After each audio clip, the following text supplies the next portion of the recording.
All right, we're live with the Fading Suns pre-show. It's myself, Daisy, here with WebDM's own Jim Davis. Hey, Jim, how's it how are you going? doing? I'm doing good. I'm doing good. Nice, relaxing weekend. And yeah, like we've had a lot of rain over the past 3 days, so it's been rolling thunderstorms. Thunderstorms come in, kind of shut everything down, and then um, they go away, and then it hits Yeah, 100 degrees and everything turns to steam. And then today's that nice though. mid-Atlantic. Yeah. It's 20 degrees cooler today than it has been, so I'm enjoying Yeah, cooler same, weather. same up here. Same up here. I briefly heard it rain between slapping my snooze button yesterday. It's like, is it raining outside? Nah, who cares? So today I thought we might talk about the occult of Fading Suns, Yes. both powers of the mind and powers of faith. So, uh, Jim, you're actually working on a book right now that kind of deals with these powers of the mind, and then it's Mm-hmm. part of Fading Suns. Based on your interpretation of having run the game and prepped the game, what sort of feelings do you get about these magical powers as it relates to uh, Fading Suns as a setting and a system?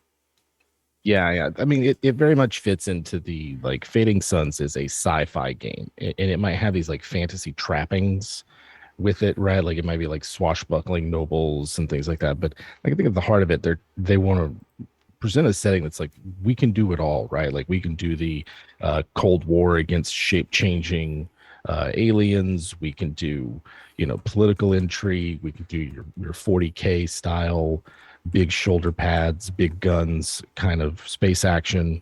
And so like the psionic powers and the theurgy to me fit within that paradigm of like we've got this setting that is like big tent, everybody's welcome, all concepts on the table, but there's a spin. It's a very Fading Sun spin to it, right? Like it's this, you read the section on psionics, it's like in the 20th century psionics is a myth, like Hmm. it's considered science fiction literally. And then but by the time you get to like the height of the Second Republic, and it's not, and they've unlocked it somehow, and they really leave it up to individual tables and GMs, I think, with like the fiction of it. But it's very much stated as like at one point this was seen as like a scientific fact and was studied as such.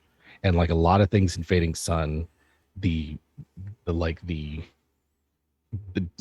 distribution of who had access to it created this cultural backlash, so that now psionics is seen as like, well, that we can't trust these people. Right, Can't, and like how can you, which, like and part of that I find too is connected to the game's sort of medieval overtone, right? So it's yeah, like you got, and to also to the point where it's like there's such prejudice that's placed on um, individuals where it's like, oh, you have a birthmark, probably yeah, psionic. We might not trust you. yeah, yeah. It leaves the door open for a lot of potential conflict, for because Fading Suns has this nice kind of like, is it fantasy, is it sci-fi, like we can do both. And not like in the sometimes the way that say science fantasy does, which is it like it dresses up the sci-fi elements as magic, where it's like Fading Suns does that, but it never is like, oh, but is it magic? Wink and a nod. It's like, no, this is psionic. Like this is all technological. This is all psionic. There is something ephemeral out there. There are demons. There is something spiritual in this setting, which I really enjoy about it. But it also says like it's people's lens through which they see this that gives it a mystic, mysticism. And the same with like theurgy, as I see it, it's like it's the investment of the pan creators, teachings and the sayings of the prophets and the rituals surrounding these things that elevates this particular type of psionic into something more than just an individual expression of a mind's power. What are some of the powers, if you were to flip through the book, and I've got my copy of the book open, what are some of the Mhm. powers that you find interesting that, uh, obviously, those of you that are going to watch our episode today, you'll get to see a really cool one that happens at a very dramatic moment. Um, but yeah, some of the powers uh within the game, which ones do you find interesting? I found like of the psionic powers, Omen was pretty interesting. Like, first of all of the names of them are very evocative, and they don't really go on the standard, like just call it telekinesis and telepathy, and like they're really embracing the fact that socially the people who would be using these powers, your characters see this as a kind of spirituality or mysticism or something. So I liked Omen in that sense because I was like, oh, Omen, what's like, I this is curious. This sounds like magic. It's got a very like occult I love the feel to it. description It's here too, wonderful. Yeah. where they talk about the path of an omen. It's seeks to throw off the shackles of time itself. It's Yeah. precognition and postcognition, but it's like Uh-huh. throwing off the shackles of time. And Yeah. I'm like, that's very What a way. dramatic and fitting. And oh, it really is. And what I found that I love the most about Fading Sun is how it's talking about things, whether it's like at a metagame level of DM prep and player interaction and that, or something like premonition as a psychic power, and just like the way they talk about it just invests it with so much more than like they, oh yeah, they have premonition, that's what your psychic has. Like, no, they have omens. They're developing their mind to throw off the shackles of time itself. Like, that's some, yeah, that's some world building right there. Yeah, that's Love it. a lot of flavor too. And you think about it, if you're a player and you can inject these phrases in. Yeah. Um, One of the things that I really liked about it, just reading through this, and I didn't dive as much into psionics as I might have liked, but like the idea that once you've selected a discipline, you have this like baseline feature that you can always use, right? That's as long as you've got the VP to activate it, there's no need. It's not going to necessarily blow up in your face. Like, just one of the things that I really appreciated it was that you get to become this person who's unlocked this power. Whereas I always feel like with psychic powers in some other games, it's like it's doled out, or there's like this terrible cost that comes with using it. Like you're going to turn yourself into the thing or something. You know, whereas I really liked how they've handled it here. Seems like a nice balance. So we do have a question for Yeah. us in chat. It's not a Fading Sun ones. It's actually a Dungeons and Dragons question. Shout out to Ulisses Spiele for being the official translator of Dungeons and Dragons in the German language. This stream is sponsored by them, and we are hyping their game. So the question is, what magic item would you give an Echo Knight? Um, the person is new to DMing, and a player's playing an Echo Knight, and I say uh, I give him a blood spear, which I think comes out of Curse of Strahd, and that's honestly, I'd give him the like an alchemy jug. Like, here's my personal opinion. I'll let you answer this, but I'm like, Sure. I like just giving magic items, and someone's like, oh well, it doesn't totally fit my character. Then like 30 sessions later, they're like, I have this magic item that's going to save the day. I tell her my favorite was the a bag of flying cats. Like they filled this bag of holding with a bunch of tressum and enchanted it Yeah. so Yeah. they could breathe in it. We're playing Storm King's Thunder, and the cloud giant castle was a random encounter that appeared outside of the last giant layer. They just killed a giant, then dun dun dun. And I'm like, what's a mile in the sky? You won't get there. Then they're like, don't we have that fungi from Out of the Abyss, the Alice in Wonderland one that'll shrink us? They did. Mhm. Pygmy warts, that's what it's called. And there, Yeah. I was like, yeah, but how does that help you? They go, we have a bag of flying cats. So they shrunk themselves little, jumped on the cats, and flew to the castle into the Countess Sensori's window. So yeah, magic items are interesting. So they're a Love them. level 3 Yeah. and they're about to be level 4. What's your thought on this question?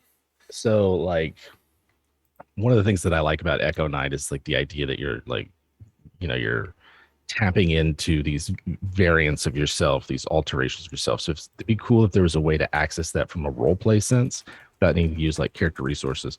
So I'd probably do something like modeled on a ring of mind shielding or a sentient item or something, and be like, you can like go into some sort of meditative communion and talk to your other selves. Just because, like, to me, that's the coolest part of it. And it might not have many like mechanical effects, but depending on the player, they could really run with that. It'd be a convenient way to like introduce answers to like like those real stumpers, that the players just can't seem to figure out. You go, so Mm-hmm. I'm going to commune with my variants. Maybe one of them has dealt with this before. Like maybe one Mm. of me has had, has run in with this enemy and can tell me something. And like it's a convenient way to get that sort of thing into the player's hands. So that's kind of what I do. I would make it something about like that enhances and plays into the uniqueness of the Echo Knight, because it's already OP, right? Like, in terms of Yeah, in there's terms of just like mechanics, it doesn't need that much help. So I do something for the role playing, some aspect of it. that's kind of what's been getting me with Dungeons and Dragons recently, where it's just like I'm like, the power creep is here. Oh yeah, yeah, yeah, absolutely, But I absolutely still is. have fun. Like, what is it? My players used a wish spell to get an airship, and they had like the swan ship from Spelljammer, because it's like, why not look ridiculous? And then a shadow appears over them. It's a rock, ROCs, Yeah, built by the storm giants, a 200-foot wingspan. It's just way bigger than them, and it's like, well, we're gonna swoops down, grapples them, just carries them off, and they're like, I'm gonna get dropped thousands of feet. Yes, yeah, Echo Knight. I yeah. have ways of dealing with you. Yeah, of course there Uh, are. No, we're not going to use the hit point system because you're not in combat. That's for when you're in combat, not when you're dropped from 1,000 feet. I was okay. I just let them free fall for a while because they were having some fun. Like, the wizard summoned an air elemental and flew Oh yeah, out to, which kind of brings us back full circle. So, it does. one of our topics for this Fading Suns pre-show is sort of the magic or the occult of Yep. the setting, where there's powers of the mind and powers of faith. So we talked a little bit about powers of the mind. Let's talk a little bit about powers of faith. And so these are religious ceremonies and Mhm. rituals and powers. Absolutely, absolutely. First off, one of the things that I loved, and you'll see me discover this in our session today, is the things that are required of a theurgist priest, to manifest this divine grace, right? Like it very much is in that D&D mold of like the priest is a conduit for divine power, and they pray for it. But whereas D&D just goes like, yeah, but they use the same system as wizards, don't worry about it. Like I feel like Fading Suns was like, wait a minute, if they're praying, then some part of like they have to do things. There's certain things you have to do in our own religions that don't produce like on demand miracles to just be right with God, you know? And the idea that you've got to like wear certain things and conduct yourself in a certain manner. And like, if you do this too much, you're going to start racking up hubris, which caps your ability to actually manifest these powers, because like you stop using them for the pen creator's purpose and are instead using them for your own purposes. And I just thought it was just what a fun little way to like sidestep the fact that your player could be loading themselves up with you know magic essentially for the duration of a combat or whatever. And instead of saying like, no, you can only do one at a time because of XY reasons, it goes like, no, this is tied to your soul. Like, if you're clearly abusing this, because your player's doing this to your character. uh, I don't know, I really enjoyed that part of it. It really struck me as like taking the traditional like arcane divine magic divine and taking it a step further and really embedding it in the setting. And I love that kind of shit. I love Yeah, it. I like too, where it's almost there's different sects, sects. Mm. Apologies to the chat, I wasn't getting sexy on main. um um and because there's different uh denominations, they might approach rituals and ordinances differently than each other, which is yeah, because I thought I was just going to get a list of here are powers. Then I'm like, Yeah, ooh, each faith essentially has its own list, and some of them it's like, go back up to the Earth Orthodox. We wrote it there, yeah, yeah. which is useful. But I kind of like that it's all in one place, and Separated. they're like, we're not going to rewrite this. You can scroll above and read.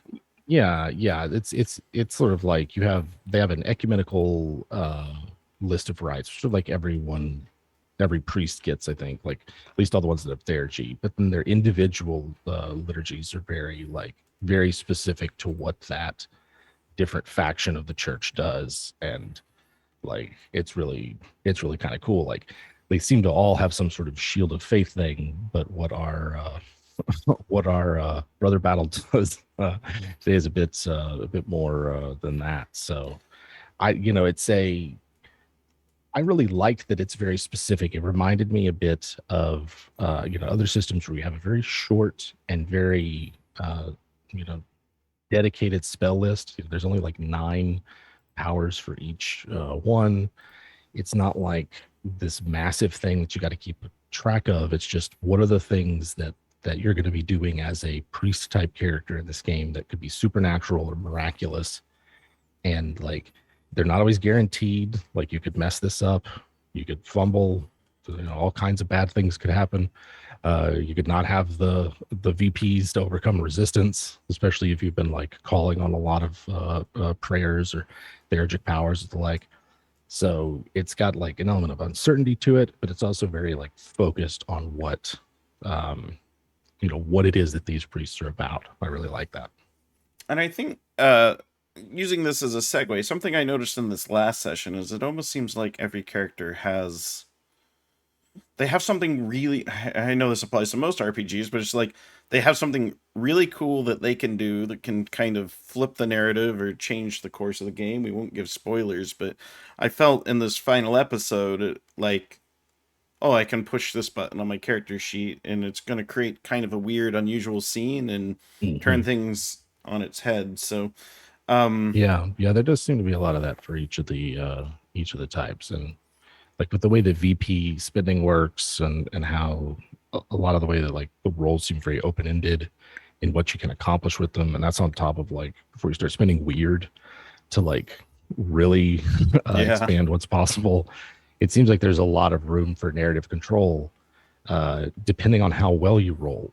Because it's also like, did you roll poorly? And now we're down to like counting VPs, and you barely squeaked by, and it's almost like a different game depending on how many VP you generate.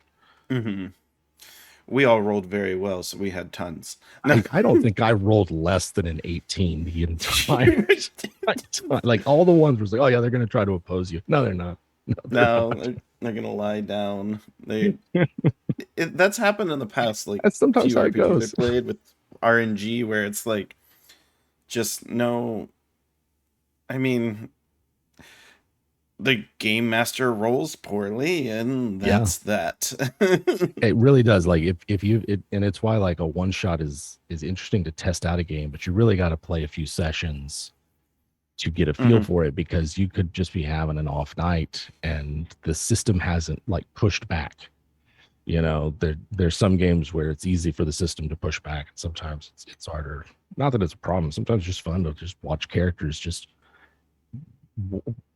work their way through a problem without too much trouble, especially these characters, because one of the things I really liked about it is the mirror that the antagonist turned out to be to some of our protagonists. the Y'all will get to see it during the Yeah, episode, but it was a pleasant surprise as old Commodus shows up. yeah, I'd say yeah. that's a reference to the film Gladiator. As soon as I saw the picture, I was like, "Oh no!" Oh no. Yeah, it's Yeah, like this is either. Then once you shared the outfit, I was like, "Oh gosh, yeah, here we go." No, interesting session. exactly. So you got to run 3 sessions of Fading Suns. Please, yeah. What are some of your general impressions of the system as a whole? And then, um, if you were to run it again, what are some hooks or threads that you might like to explore? Or as a player, what kind of character you see it? So I know that's like 3 questions in one. So Yeah. overall impression of Fading Suns. Then, if you were to explore different threads, what would they be, both as a game master or as a player? Yeah. I'm impressed by Fading Suns with the quality that it shares with the Dark Eye, which is that it really is a level of modular complexity.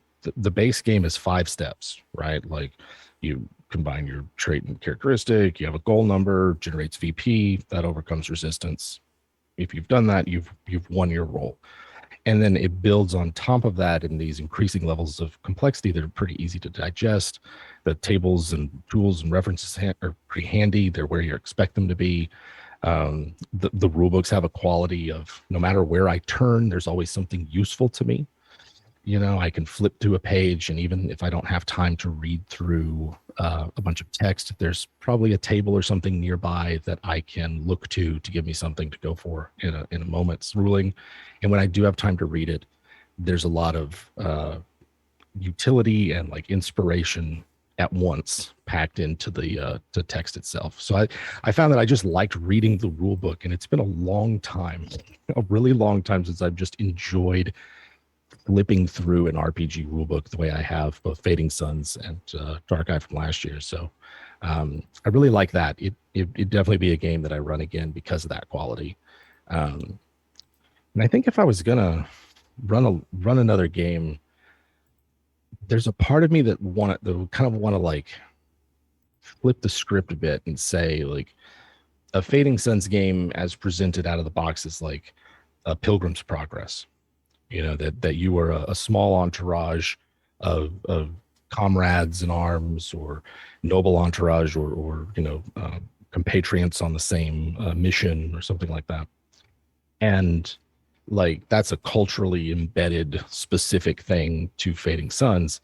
But I feel like Deep Space Nine is one of my favorite sci-fi. Yeah. And what I like about it is that because they're stationary and everyone else in their lives is transitory, it has this similar feel of a journey where there's a place of permanence for them, but the people in their lives, the problems, the things, because they're in a place of transit and they only see people briefly as they're stopping by or coming through or on their way somewhere else.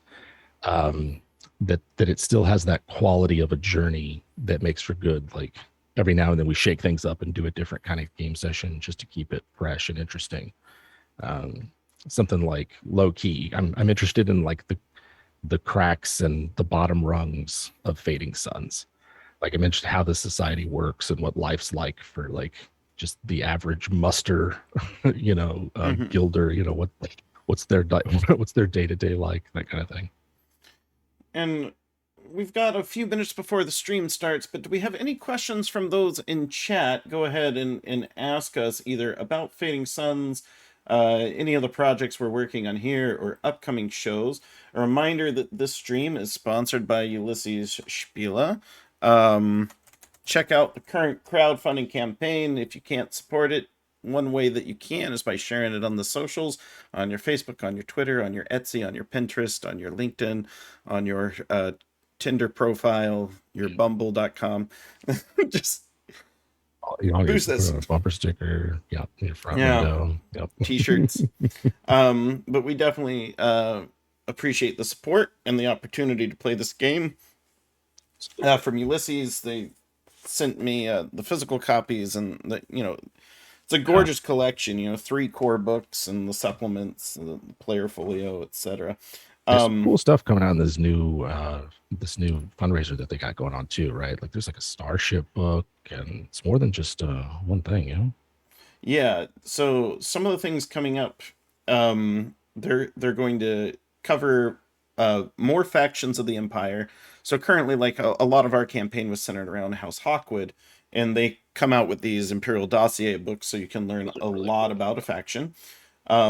They're going to have a book on Voldrak space, so beyond the core worlds that introduce more worlds, civilizations, societies, etc. They're going to have a guide to spacecraft. Not only that, they have a collection of starship maps so that you can really get into the detailed, or if you want to move from room to room and play on a grid, you can do so.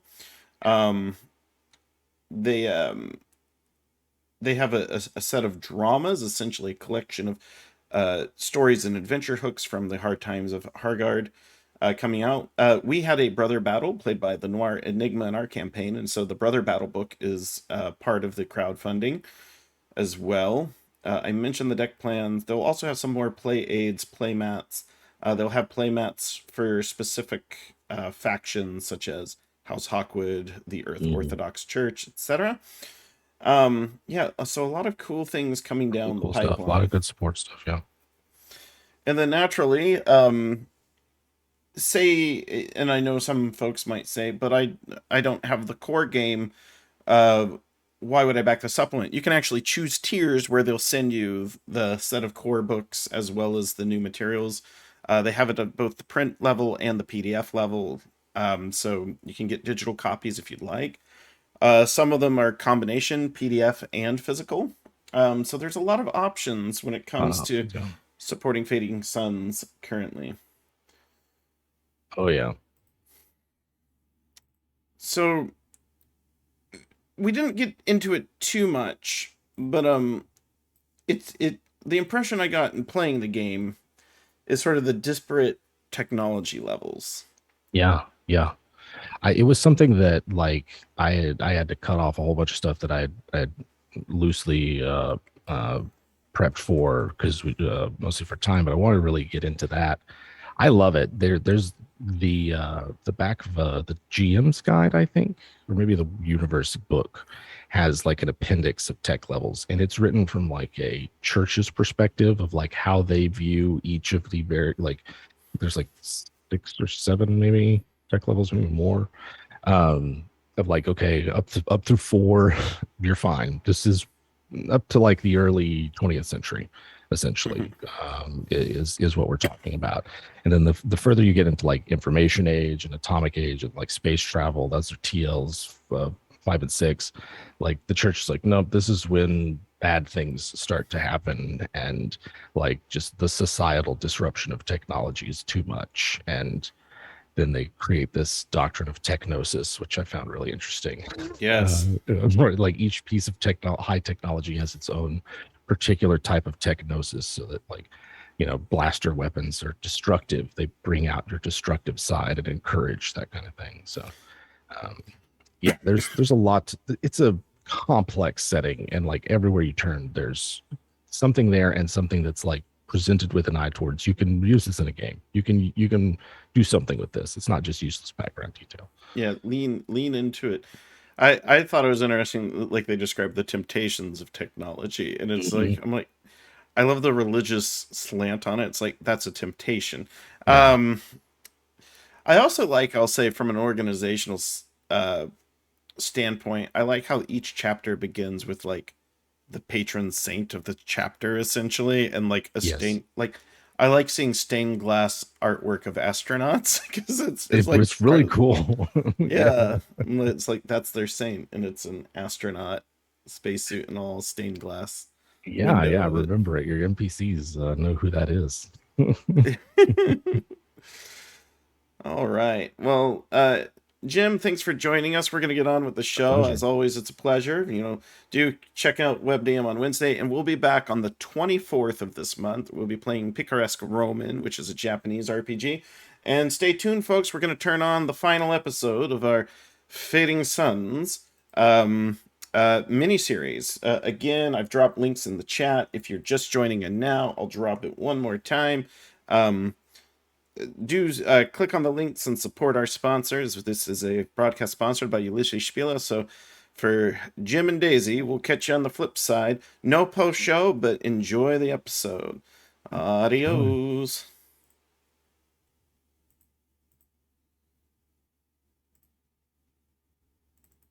You're clear. Well, thank you, Jim.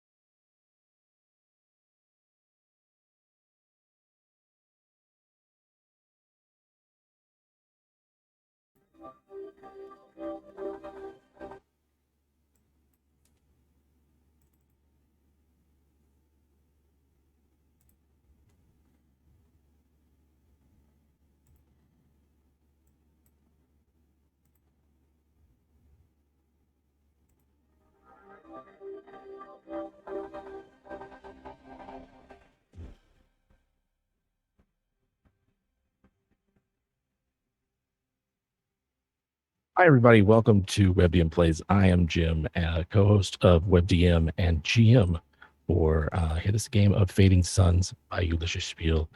We are here playing today a game of imperial intrigue and mutinous auxiliary regiments who have found some sort of forbidden tech and are raising all kinds of chaos. But before we get into it and recap what happened last week, let's talk to our players and see how everybody's doing and who they'll be playing tonight. Megan, why don't you start us off? Hello, I'm Megan. I use she, her pronouns, and I am playing Mila Hawkwood, who also uses she, her pronouns, who is third in line to the Imperial throne and just really is just excited to be here to maybe draw maps and not get in fights. But, well, things happen. Yeah. Exactly. Things do happen. Things happen. Maria, how are you? I'm great, and I am playing someone who likes to start fights. I'm Maria. I use they and she pronouns, and I'm playing Vencia, who also uses they and she pronouns and is the muscle, is the bodyguard, is the one who starts the fights that Mila never wants to be in. Absolutely. Absolutely. And Daisy, how's it going? Hi, my name's Daisy. You might remember me from such WebDM Plays productions as Fading Suns Part 1 and Fading Suns Part 2. I'm playing Vanessa Rousseau, the Baronet. I assure you, in the fiction, her false eyelashes were applied with much greater skill than I did mine tonight. But even as the suns fade, so does my self-esteem. No, I'm fine. It's okay. I got strong arms. I'll do a fight. Not in character. I run from those. Yeah. So yes, this is our third time playing, and last time we had a lot of tension over duty and obligation and sort of like doing what was necessary to uphold familial honor and the like. It seemed as though Mila, our imperial princess, had questioned some of what she has to do here. Has she fulfilled her obligation already? Can she go? Is it all right? Kind of questions. Please, can we go? Right. Is it okay to just leave? I don't want to deal with this mess. Whereas others in her entourage were calling upon their sense of obligation and duty and honor even to not just perform the bare minimum of what was asked of them, but to make sure that everyone's good name is intact and they didn't walk away from something they could have helped with. And yeah, and all the while we had Baron Vanessa going about the various highways and byways of this rural backwater, getting to know the people there, try to find what happened to this local noble, this poor fail son who just couldn't seem to get it together and caused all this trouble in the first place by abandoning their diplomatic post and getting some information that he might be headed into what was essentially a rebel war zone.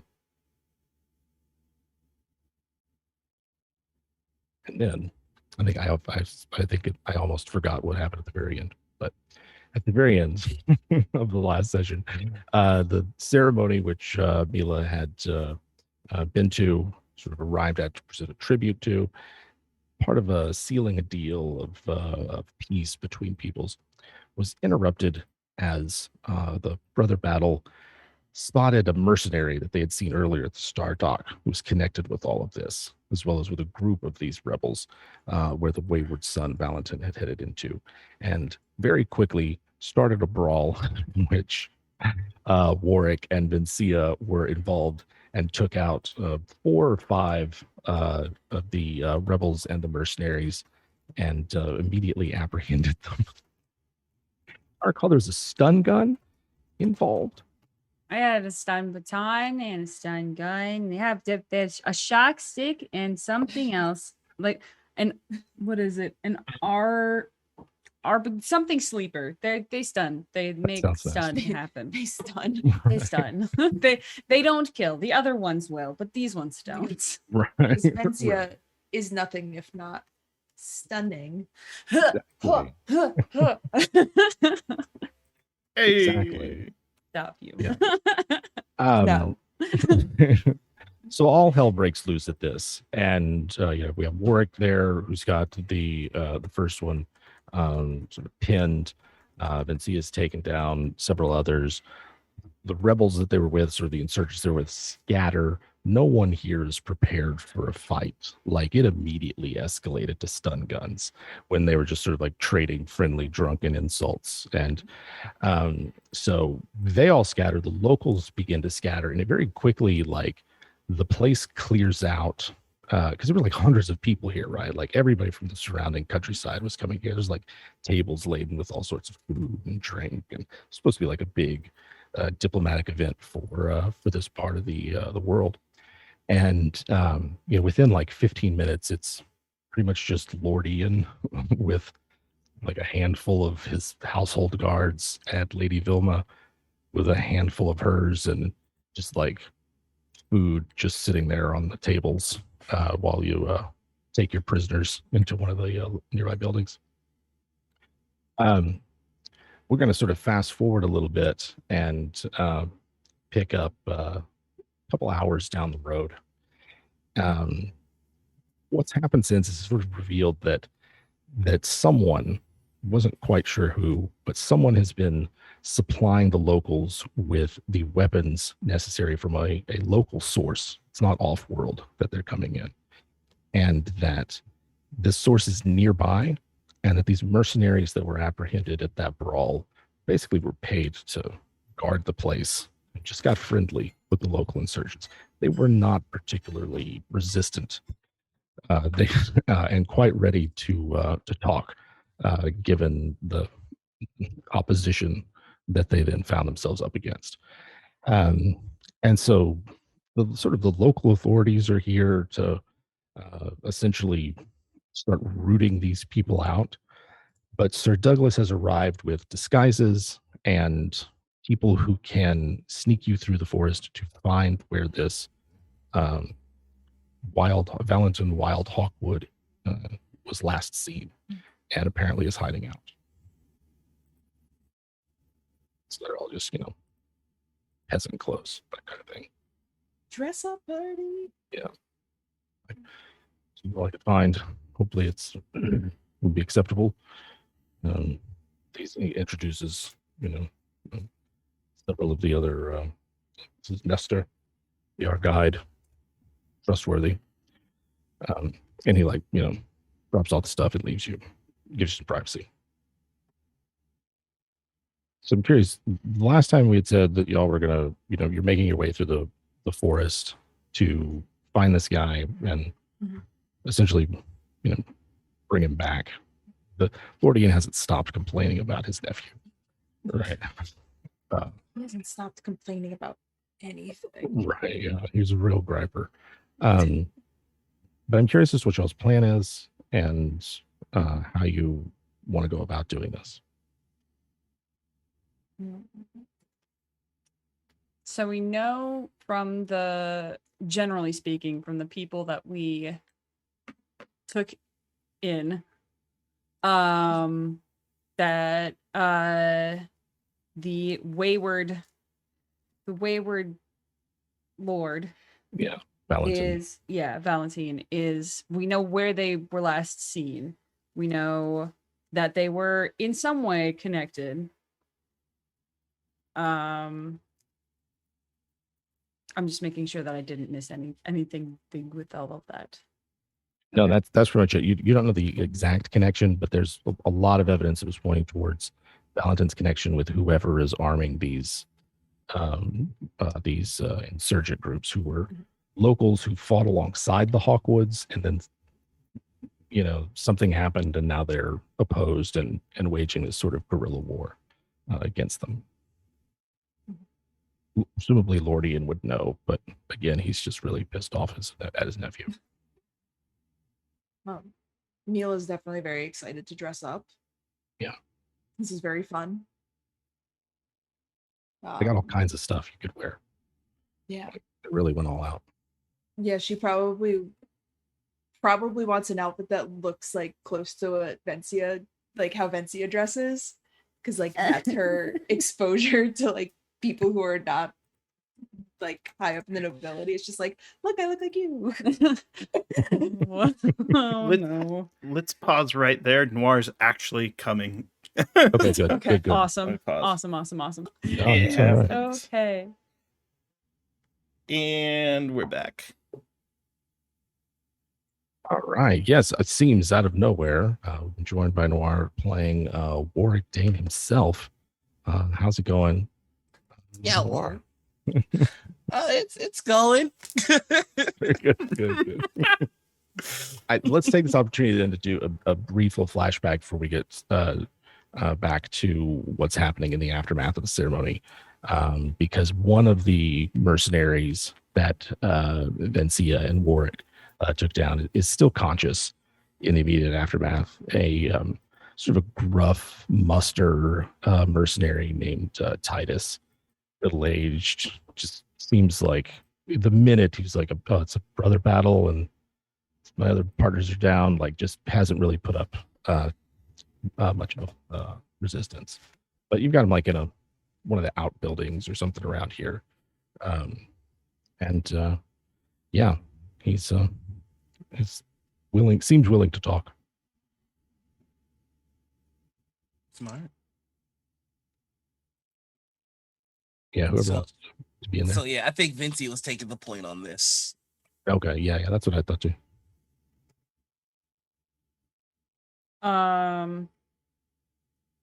Okay. Is this the one that Warwick had though?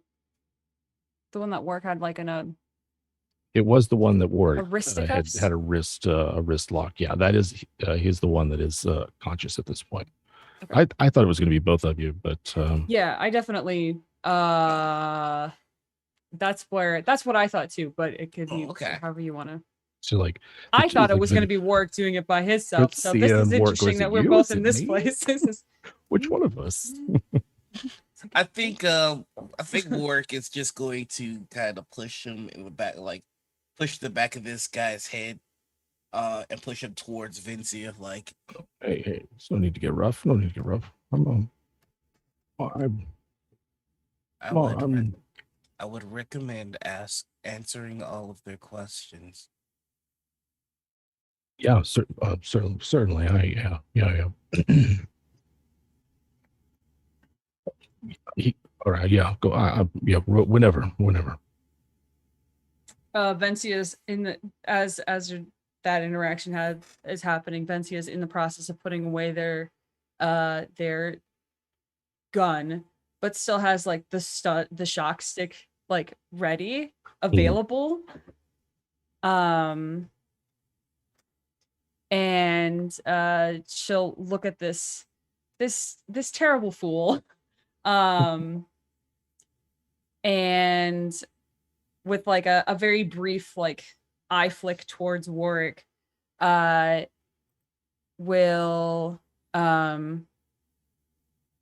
say, I recognize you, but I think the dear brother does as well.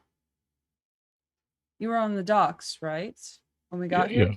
Yeah. So what brings a person like you conveniently in this same place that we happen to find ourselves in with some interesting individuals? Yeah, I was told to stick around and guard that technician who was there, and I don't usually ask what questions after once I'm told what to do. So I kept watch on her. I guarded her, made sure she was all right. So yeah, What technician? Specifics are very important. yeah. Well, and he's kind of like realized he gave away. Vincent's gonna take the shock stick, not have it on, but like put it up to his chin Sure. Yeah. Listen, I don't know everything, so there's a lot of there's a lot of questions I can't answer. They said got to go bring this piece of equipment back from a locker, some the ones that y'all were looking at, and I was supposed to guard her. I'm on the skimmer. I guard her. We get there. We wait a while for the thing. Somebody puts it on the skimmer. We're back here. That was a day trip. I don't. I'm not from here. I just friends with some of the locals, and we're just here to guard this. I don't know why they want us, or what they're doing with it. Who gave you your orders? She calls herself Dame Roma. I don't know who she is. She's a mysterious type, some sort of spook or spy or something. I'm imagining, but we guard the stuff. We guard any of the technicians, and we guard the noble. It's a paying job. That's why we took it. I think Vencia will just like kind of tap the side of his face a little bit with the shock stick and say, "That noble that you were talking about, do they have a name?" Yeah, he's one of the Hawkwoods around here. Valentin. When was the last time you saw that particular noble? This morning. Where? Yeah, I mean, like so. All right. So if where there's in the woods, the highlands north of here, there's an abandoned town or something. It's all overgrown, trees all through it, vines everywhere. It's a wreck. It's a dump. He's holding up there to this whole something. I don't know about noble business. He's holed up there right now. Dame Roma says to watch him. Make sure he stays there. Doesn't get into trouble. Does he seem to be there of his own volition? Is he being held hostage? Nah, not really. He's doesn't seem to. I mean, like he's got some friends with him. We didn't really talk to him much. We just made sure there was no trouble. Seems like he's having a party or something. I don't. He's something. I know one of the ones that's knocked out. One of the he's like gesturing to where like the next room we all have the others. Like he parties with them every now and then.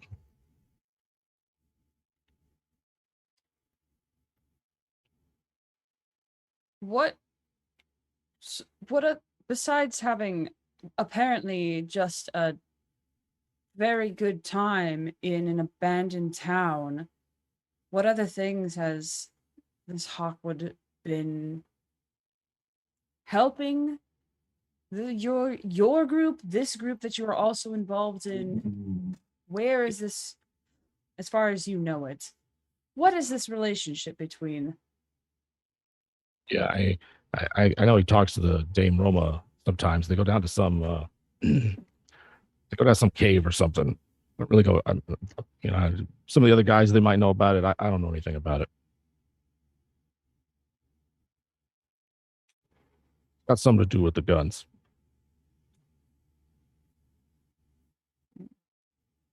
He keeps looking at both of you, just like to gauge your reactions to what he's saying.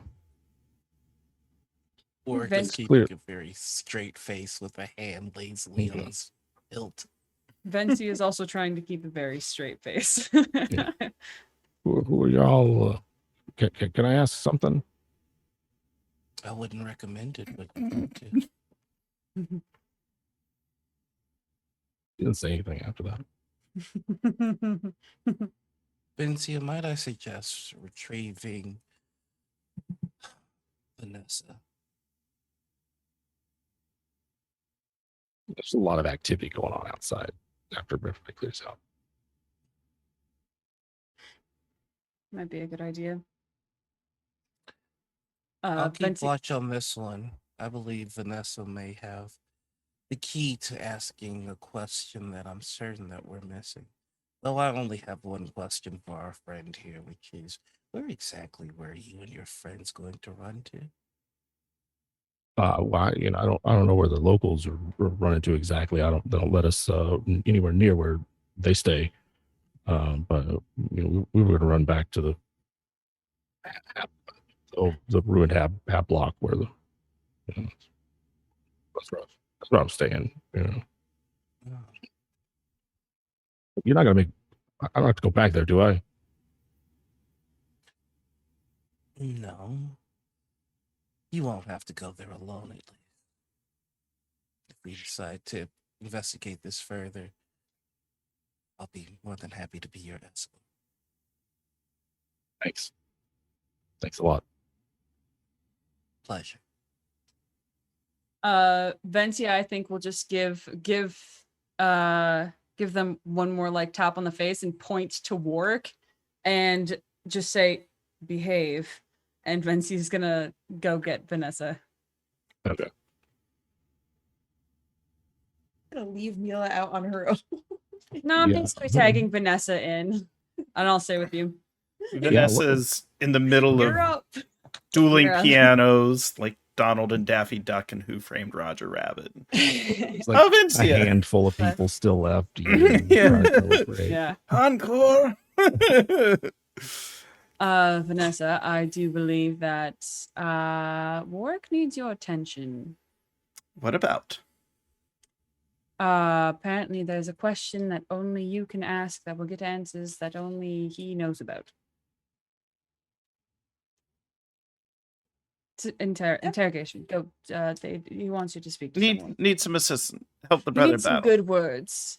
Little coals put to the fire. Little singe. A little squeezing blood from a stone. I got you. And Vanessa would rise, slam the piano shut, say good evening, my beloved countrymen, and then just do-si-do out of He there. knows no one here. Yeah. There's like a tenth of the people here. I know Just like- everyone here. Yeah. By this point probably. Vencia Yeah. would watch Vanessa leave and then go to wherever Mila is, I'm sure looking exceptionally uncomfortable.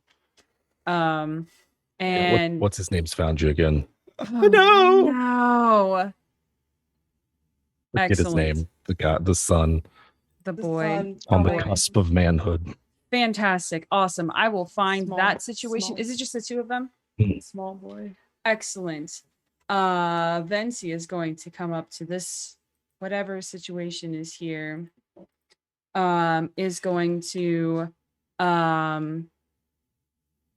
kind of very gently take Mila by the arm, look at this boy with just burning embers in their eyes and say, don't you have somewhere better to be or safer to be?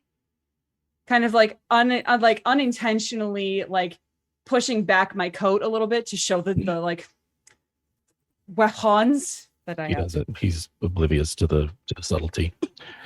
Fantastic. No, this is my father's taking care of things. I'm fine. Besides, I don't believe there's any.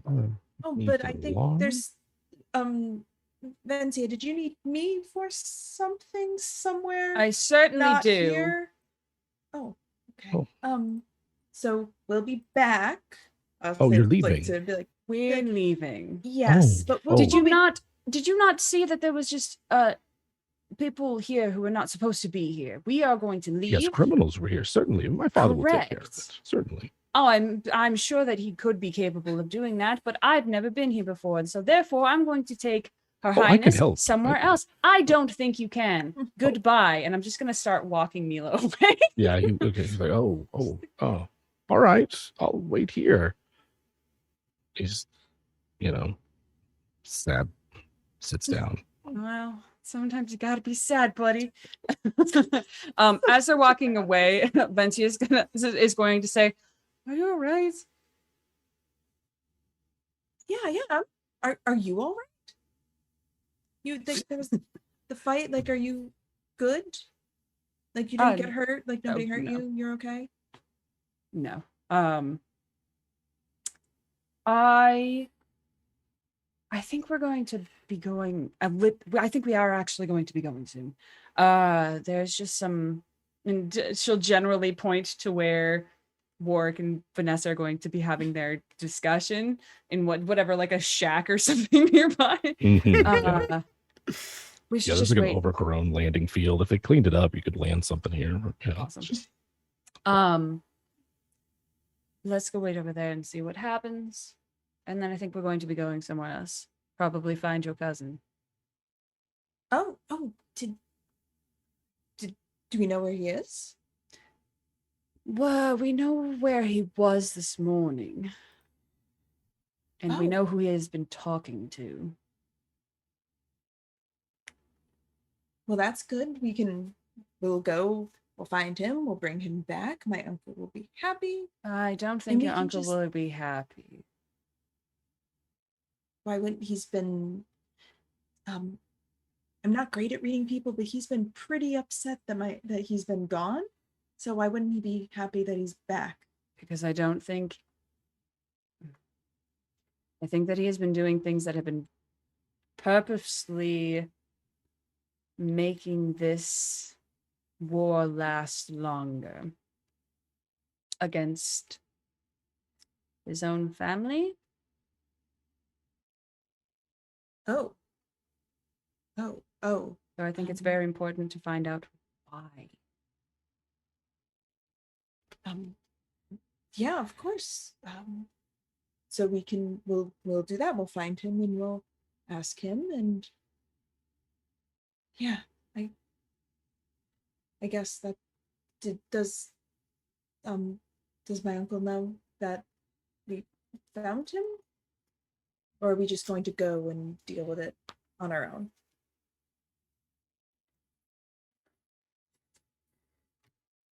We haven't told him yet.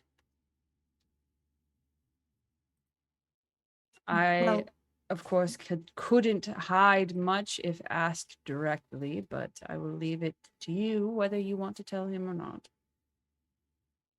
Well, I trust your judgment, so if you think that maybe it's best that he doesn't know, then we just won't say anything and we'll just go. If that's what you think is best. I do, and I have a feeling that perhaps Brother Warwick might agree, but I don't know. Well, then we'll just go. And that's fine. We'll go and find him and figure it out before we drag Lordian into any of this. But I guess Vanessa's going to go have a chat and then we'll all go.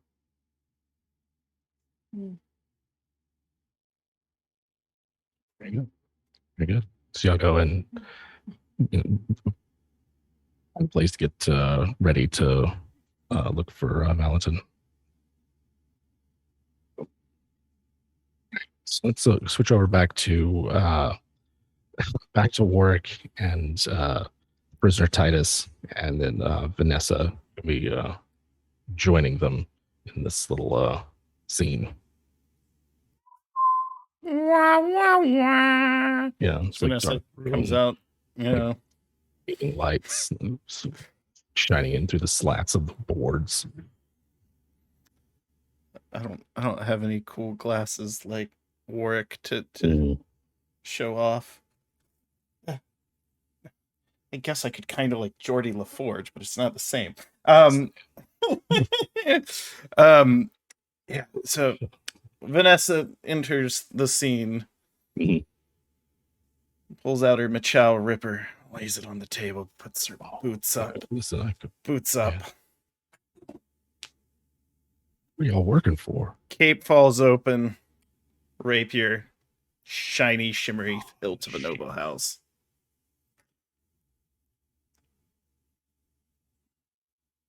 Vanessa stares, and this is the cue for Warwick to whisper in her ear the question she's supposed to ask. Sorry, that's meta. It's just kind of like, God, old putty. They had good cop, bad cop. Now they have two bad cops. Another bad cop, worse cop. Warwick basically says out loud to only himself, really, I regret this immediately. Oh. Oh, wait, what? Huh? So, identify yourself. Who are you working for? Titus with the Mustard Regiment 47B2, and we're Muster. with outfit, hired by an unknown client. I'm not even a commanding officer. I just, I'm like a You aspire to be second-rate, one. specialist. You aspire to be a commanding officer. You just think he's like just over just over middle-aged, just like tired look on the face, just like, no, I aspire to not to live a long life, If you want to live a long life, get out of the muster. Be nice. Yeah, find something else. A lot of nice ladies at this party. Pick one, settle down.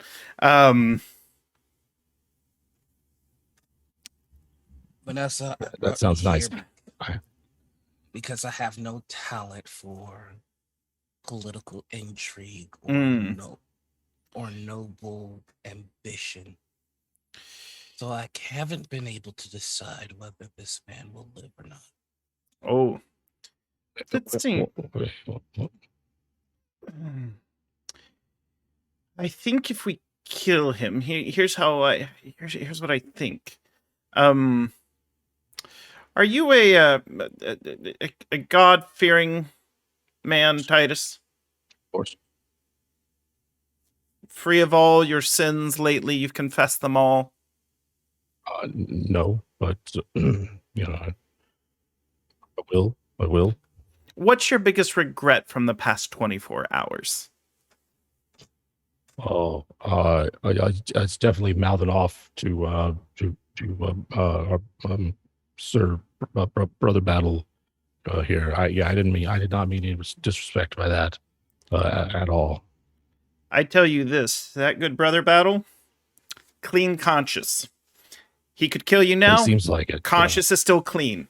Yeah, that scares me about him. Ordained by God much. to kill you. So I'm going to ask some very short questions, and I'm going to need some very direct answers. The questions will be pointed. They might be a little sharp. They might make you a little uncomfortable. Okay, all right. So, what would prevent us from removing Valentin from his current position should we go retrieve him? Well, there's five more of my my compatriots there, and they probably have energy rifles, at least one, and Dame Roma might be there as well, and she seems, I assuming she was going to kill me at least 3 times already, so yeah, that and he's armed too. He's not there against his will. He has his own weapons. Do you feel Valentin would be more inclined to stay there or go with us? My understanding is that Valentin doesn't do anything he doesn't want to do, and he if he's drinking and partying, he's not going to want to leave. What if he was invited to a better party? My understanding is he's there hiding for a while. He seems pretty camped up. From who? I don't know. I mean, doesn't usually it doesn't usually do me any good to poke into things or ask questions. I just stand around. Understood. There's to not ask questions. Certain safety in ignorance, right? Certainly. No, it helps you back there, but it hurts you here, because if you have no value to us and you've lived a life as an odious sinner, I have no choice but for my friend here to do what Dame Roma was going to do to you. I'll tell you something. Okay.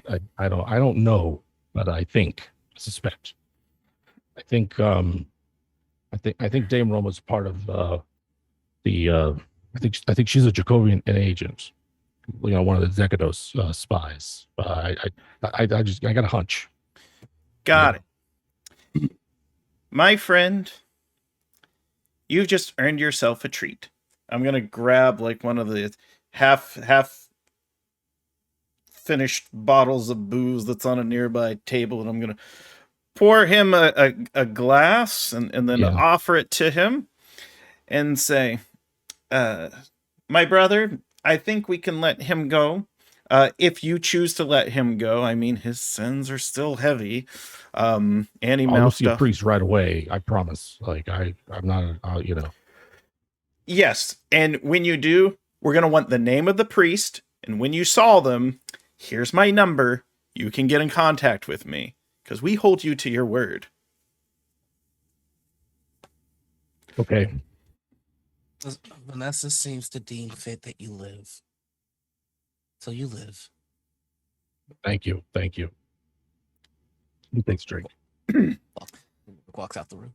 And I sidle up to Warwick as Warwick's leaving. And I go, gave him Vincia's number. Oh my god! I think you got a little bit of a laugh. All right. That's and great. Scene. Yeah, that's great. There's just like a little pop up in the corner. Vencia will remember this.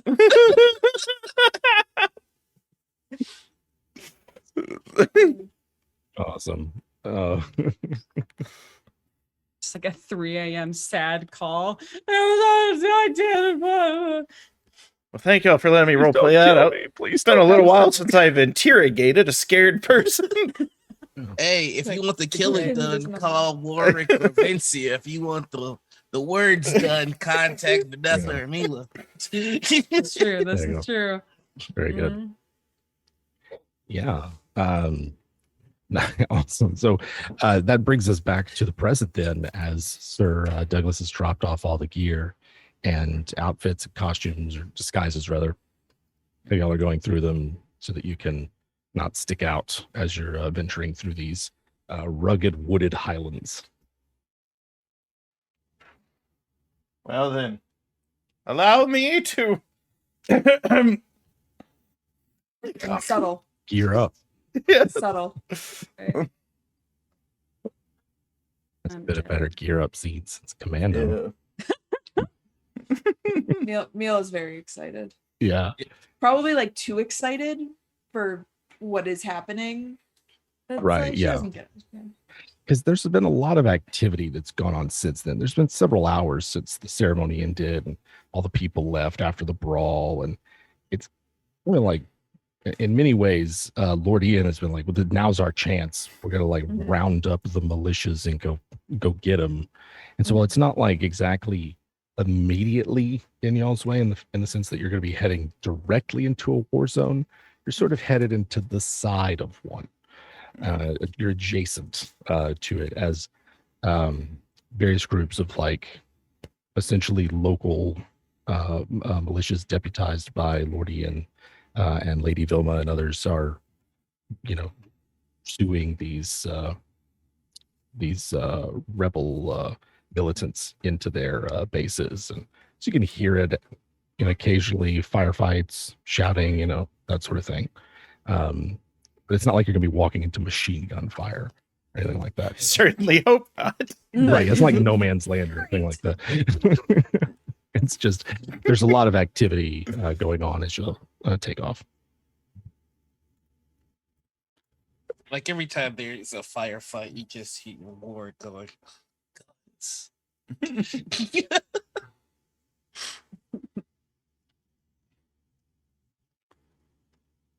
Thank you. Somebody shouting at me from the top of the stairs. Hello. Hello. When are you gonna be done? All right. So yeah, so everyone's sort of getting their disguises on, sort of dressing like the locals. Anything else that y'all are doing to prepare for this before you head out? Any help that you're asking for? Or is it just going to be the four of you, or you're taking more along with you? Vanessa would I think we get Sir Douglas to go with us, but Yeah, Vanessa- in a guide. I think. Vanessa would be doing a little digging in the most recent Jacobian intrigues. Maybe even what can I learn of Dame Roma? Maybe there's something I can do to earn her favor or make it Mhm. not as violent as it needs to be. Sure. Yeah. I mean, you know that House Decados is up to all kinds of plots and intrigues, or like their MO is to kind of play both sides against each other, sort of Game of Thrones type stuff. So this could be any. Their reasons for getting involved could be infinite. You know, this is Hawkwood business. Got it. Could be rivals from the Emperor Wars. Could be something unrelated. Yep. It's best for us to not get involved with any of it then, and to keep straight to the Hawkwood agenda. Yes. Exactly. Awesome. Yes. No other angles to play. Nope. Straight and narrow. That's what we're doing here. I think Vencia would just ask Sir Douglas or anyone. Not Vencia really doesn't want Lord Ian to know exactly what they're up to. But they would want to get kind of a general, if anybody knows about this abandoned town, like a layout of it, kind of like if they know where there's any hot spots of like activity or people with weapons or things Oh, of that's that so nature. good. Yeah. Most people avoid it. He says, you know, he knows of it, but he's never been there except like when he was younger once, maybe. You know, it's kind of like one of those things. You go check out these spooky overgrown ruins that are in the middle of a forest once, you know, when you're a kid, and then that's it. Most people avoid it, but he knows it's not far. It's fairly easy to get there. There's like an old road or something that runs through the forest that, you know, provides pretty straightforward access to it, but that it's just rough country. It's like it's like really rugged, hilly. There's no way to like take a vehicle or anything in there. Not even horses are very useful there. So it's just like a lot of hiking up, you know, trees, you know, hillsides that are studded with trees and all that other kind of stuff. Just rough walks. Mhm. Okay. But our locals, he's like, our locals know where it's at. Look at us, they're safe.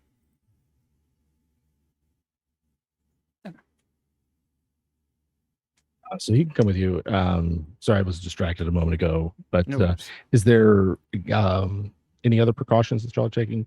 You do have like, there are resources you can call upon from both Lady Vilma or Lord Ian. I mean, Mila, just, you know, her opinion and offhand comments alone carry a lot of weight around here. So don't Not think you'd be limited terrifying. to just y'all stuff. If I could, I would like to send a message to the church in the form of a prayer, which is basically just keeping them up to date with everything that is happening. Mhm. Let them know the decisions that are being made, and the prayer will end with a request for guidance. What sort of guidance does Warwick take any use any like divinatory aids, or like does he have any sort of rituals that it looks for omens in? Yeah, Warwick does it. There are only 2 instances where the blade is ever unsheathed. That is during a pre-battle prayer, or when he's going to kill someone. So this is going to be one of the times where the blade is actually exposed. And there's going to be like incense and candles, and he's just praying. Half of the prayer is that communication towards the church, and the other half is I'm counting on you. I'm counting on whatever my faith is, or whatever I'm counting on my God to provide me with whatever is necessary in battle. If you should require me to have a gun, then send a foe with a gun, and I will fell them and take it. If I need an explosive, then send a foe with an explosive, and I will fell them and take it. So like Yeah. he only walks into a battle ever with just himself and his sword. Nice. Very cool. Very cool. Yeah, there's easily like a couple little shrines nearby you could find. There's even a newly founded church that someone's holding a service in, sort of impromptu, and like you hear like the song of hymns coming from it. A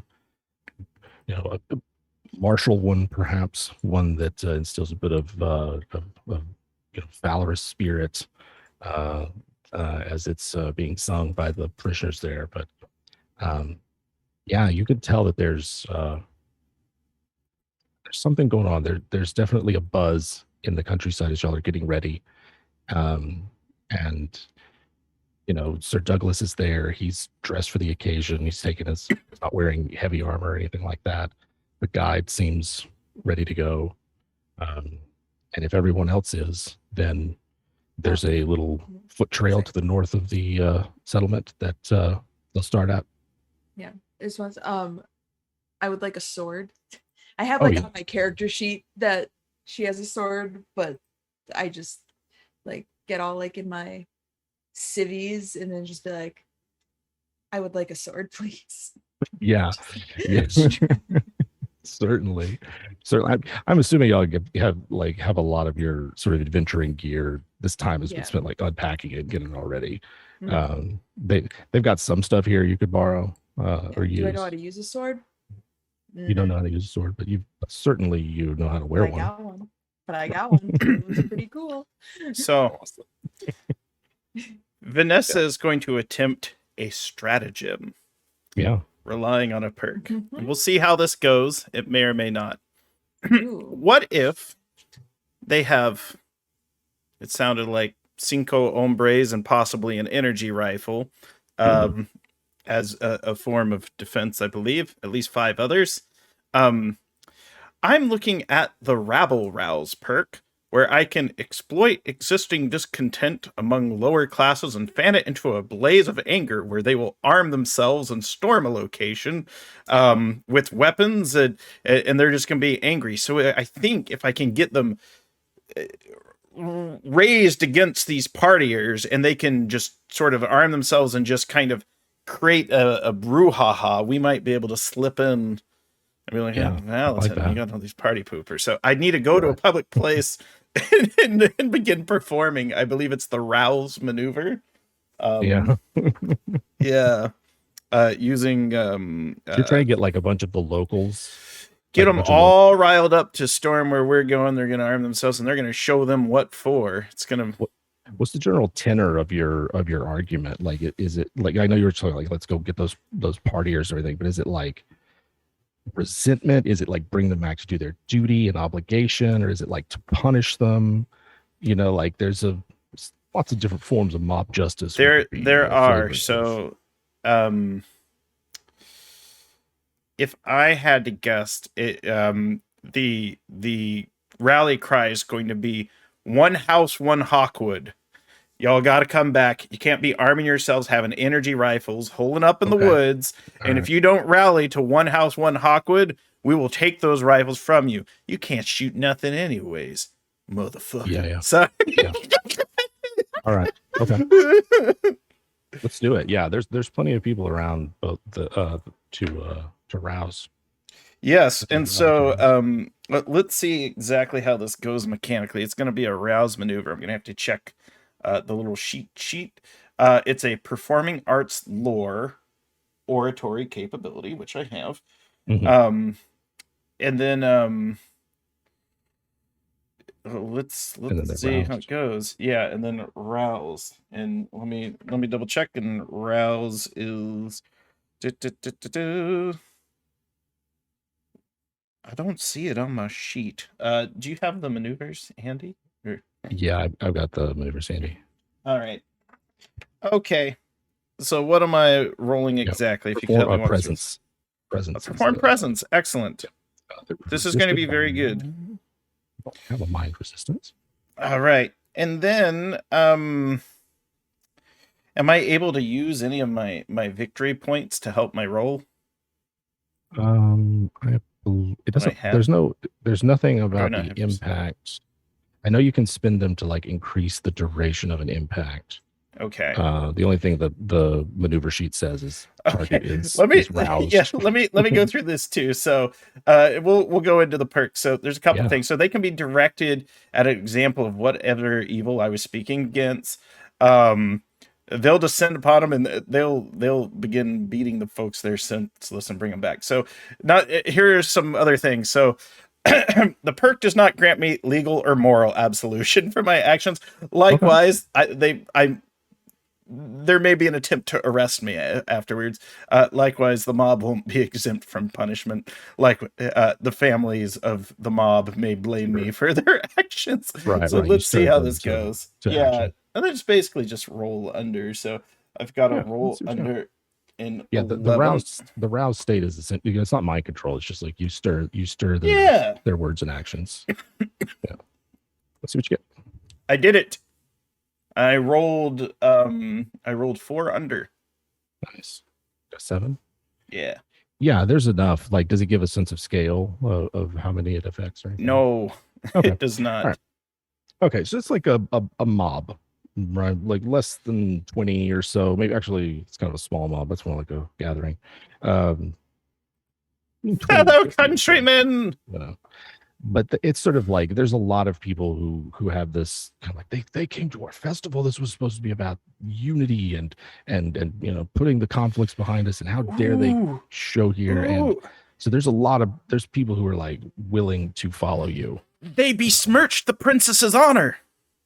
They certainly did. Yeah, there's a lot of people who were upset about that. Like she had to come down here. He abandoned his post. She had to come down here. Yeah, they're grabbing like Spoke ill of the church. Farm implements, and they're gonna hang Friar Tuck. Sorry. We they held up at the old ruins. What? Hold up at the old ruins. They got an energy rifle, and we're gonna take it from them. No, and they're sinning against the church. No. Sinning against the church, blasphemers. Blasphemers. One of them touched me.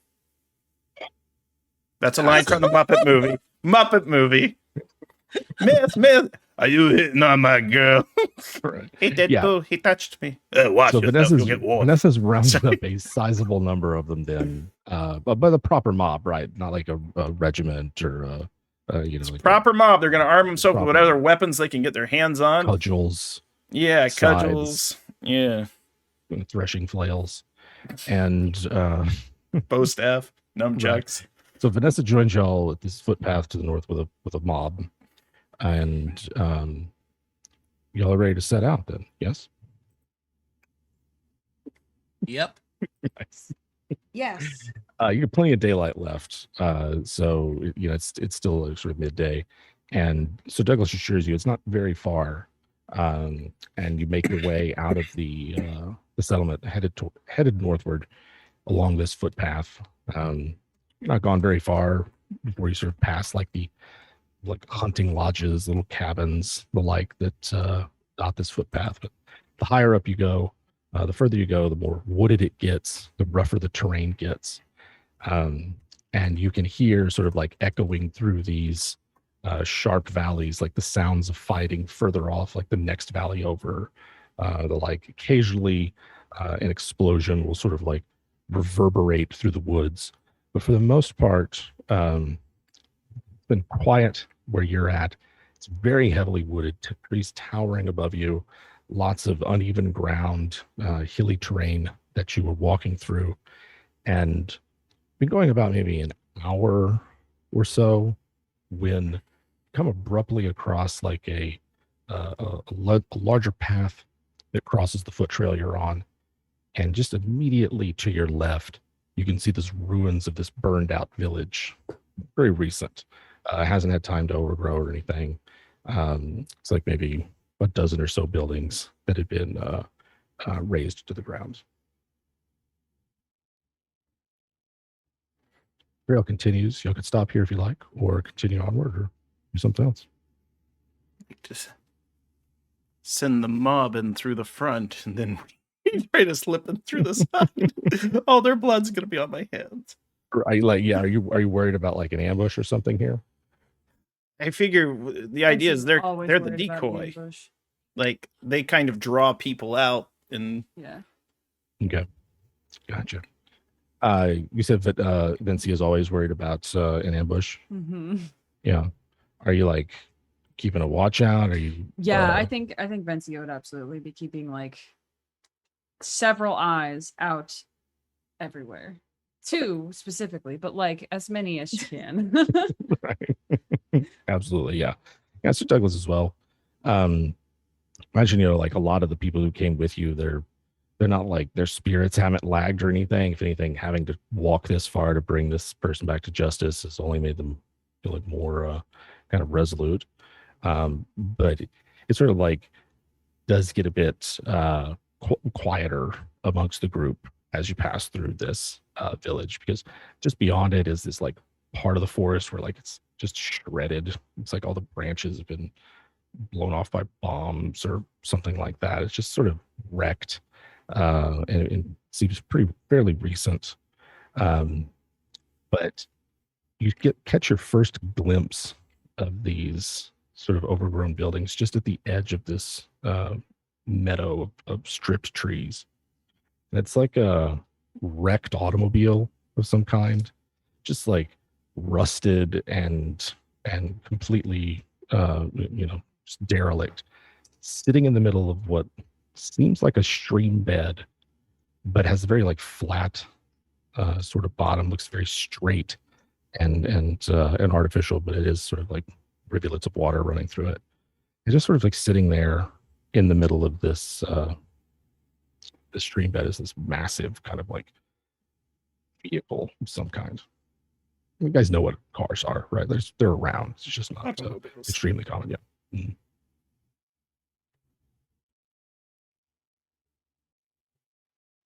That's weird, right? That's just there. Highly unusual. All right.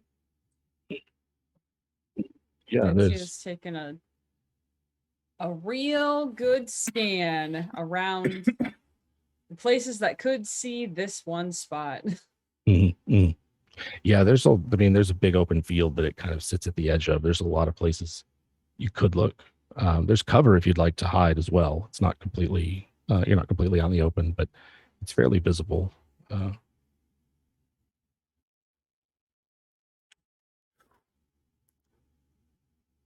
Is there something that you're worried is out there, or that you're on the lookout for? People. people? Other Yeah. people. I have a way that I might be able to handle this. It could go awfully. It could go greatly. Love So- that for us. Yes. Now, I assure you, it'll only harm myself. I run in like a mad woman, screaming, a damsel onset by an angry mob that's coming to draw them out. I come in shouting an alarm, a warning, they're coming. I lean deep into my web of lies and master of deception perks and just, maybe they murder me, maybe they bring me in for questioning, but you'll be able to see what they had on the onset. Or I Yeah. could end up in like a Chewbacca trap and I'm upside down hanging for 3 hours before they come back to me. I was like, is that a trap for a Chewbacca or a trap made by a Chewbacca? Right. For Chewbacca. I It's an think there's Ewok some- trap, technically. Right. There's that moment where Vanessa's just going and just like yelling, and Vencia's just staring at Yeah. her. I haven't done Like, it yet. what? I want When Princess that approval. happens, that's Right. wow. You want my what? You have Okay. princess approval. If the Okay. princess is Like okay with the quiet. plan, I'll do Oh, it. Right. okay, it's fine. Yes. I heard Vencia approval, and I was like, why are you? Why? Right. That makes more sense. No, that's what Mila wants. Yeah. I can try to draw him out. Yeah. So you're waiting on Mila's permission. You're about to. Yeah, so I pitch the Okay. plan and say it might draw them out. Worst case scenario, they shoot me and take me in or kill me. It's an awfully big gamble, though. Like, isn't there something we could do that maybe doesn't involve I'm worried one if of us I'm worried if dying? well, it's a chance we have to take. I worry if we go in straight ahead, they might kill us anyways. They might think it's a coup or an attack, or which technically it is. We've got a mob behind us. I'd be willing to risk that for you and for House Hawkwood. Why don't we, kind of gesturing to the four of us and Sir Douglas, who I assume is still here, try to find a way out of the main site of this place, while this band of merry people you have collected does essentially what you were going to do: walk straight ahead and show themselves. That's fair. I was trying to get them to leave their fortified positions in a state of confusion. Well, I think seeing a mob approaching them who aren't Pretty exactly confusing. like armed professionals would be confusing. Fair enough. Let's sneak around. Mob will wait there for your signal then to confuse. We all have to sneak around. We're gonna do a bamboozle. We're gonna do a big bamboozle, flim flam floozles. Yeah, Vanessa would recommend just sending them straight in because it'll cause a bunch of problems and give us more opportunity to sneak in. Yeah. Okay. All right. So they're the distraction right now. Onwards! Yeah, I'll be with you in spirit. We'll meet you there. Okay, so if you're going at the same time as them, they proved between the cover and the distraction, you're not really in a position to like be seen. Are you looking? You're looking to get past sort of the field and then past where the vehicle was and into presumably the ruins beyond. Then Seems to be the plan. There's a bunch of screaming. There's a bunch of yelling. There's a few tense moments where it sounds like there's someone else shouting back at them, but there's no gunfire or anything. There's no loud, explosions or whatever.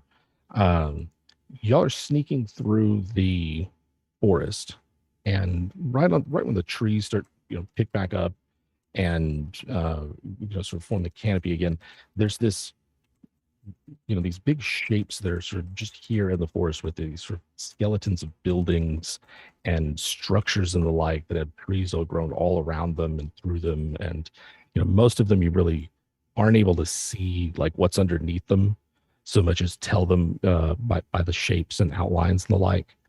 And within sight of the meadow, you can see this building that's a bit more habitable than the others. There's a light on in the third story, and the mob is like kind of making their way there, and you can see several mercenaries that are like shouting at them and waving guns in their direction, but they haven't started firing yet. It looks like they're about to confront two of these mercenaries in front of this building with the light on, and you can tell that there are more people milling around that overgrown building. Did we get a specific location in this village for where Valentine was?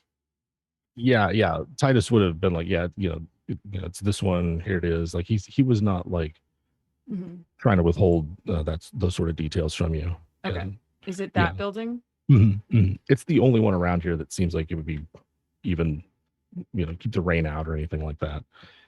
It's the only one that has a roof, for instance. And so, yeah, it matches Titus's description. The mercenaries look like they're losing patience with the mob. It's just two of them versus a great many more. We'll let the mob run them off, and then we'll just go scoot on in. Okay. Are y'all? Be my plan. So y'all are pretty much making a beeline there, straight for the building. Then, okay, gotcha. There's a brief sound of gunfire as the fight breaks out with the between the mob and the mercenaries Not sure what's happening. This sort of happens as y'all are passing by. There's like a set of ruins between you and them as you make your way there. And as it does, you see more people come out of the building, 2 more, and then another appear in the window. So it looks as though at least 4 of them have left the building and are brawling with or trying to drive off this mob of people, shouting, that sort of thing. One house, one awkward. Right? Yeah. Bring him out of here! Yeah. Get him! One of the mob gets a hold of one of the guns. Remember the Bucephalon. I remember the name of the ship. What happened to it?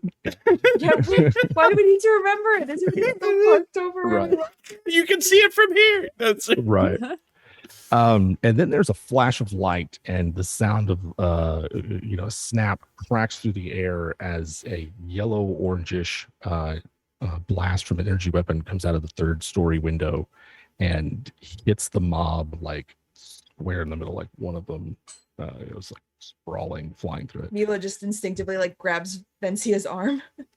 He's like, Yeah, the mercenaries started like just opening fire. Most of them seem to have like slug guns, machine guns, submachine guns kind of thing. But there's at least one energy weapon in there. They're not firing at you though. So somebody like inside the building is shouting. Can we hear what they are shouting? Are they just shouting? Yeah, I mean you're pretty close. Yeah, it's just like, who are these people? Why are they out here? Someone drive them off. Amazing. And then another like coming from the 3rd story window. I'm trying to think of how bad an idea it would be if I just shouted at the building and asked my cousin to come outside. Yeah. So where Trying that to gauge that as that I on the spectrum of very bad idea to very good idea where that particular plan lies. Vency is Right. plotting like a single spec ops infiltration, get the person with the energy gun to stop, and then like confront the one Hawkwood by himself in his room where he's most comfortable and yet most vulnerable. Yeah. How's that for plan? Meanwhile, Mila's like, I could just call him. And everyone else around. Well, but maybe if I call him and he realizes that it's me, he'll just come down. Has he met you before? We Did could you miss the part where he's fighting against his own family? All right. Waited Which you until were also a middle. part of. What was that work? We waited until we were in the middle of a battle before deciding our strategy. I thought we were just going to sneak in and yank them.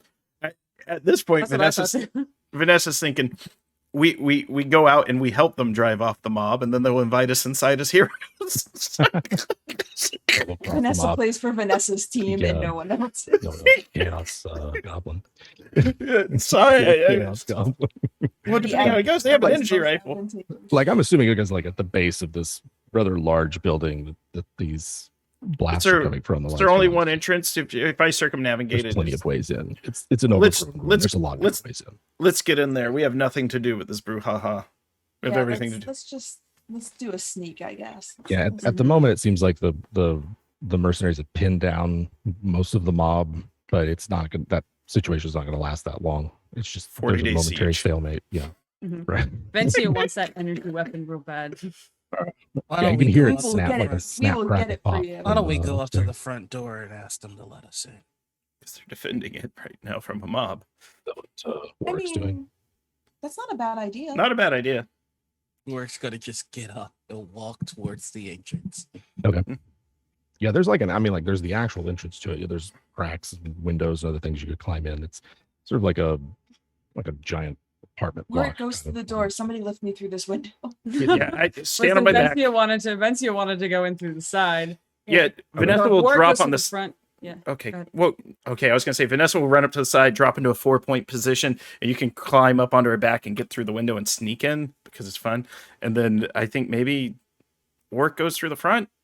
Orc is doing that full I am one with the force. The force is one with me. Oh, type yes. thing. It's Thing just like, Amazing. I don't give a crap about these energy weapons. Just let me in so I can Mhm.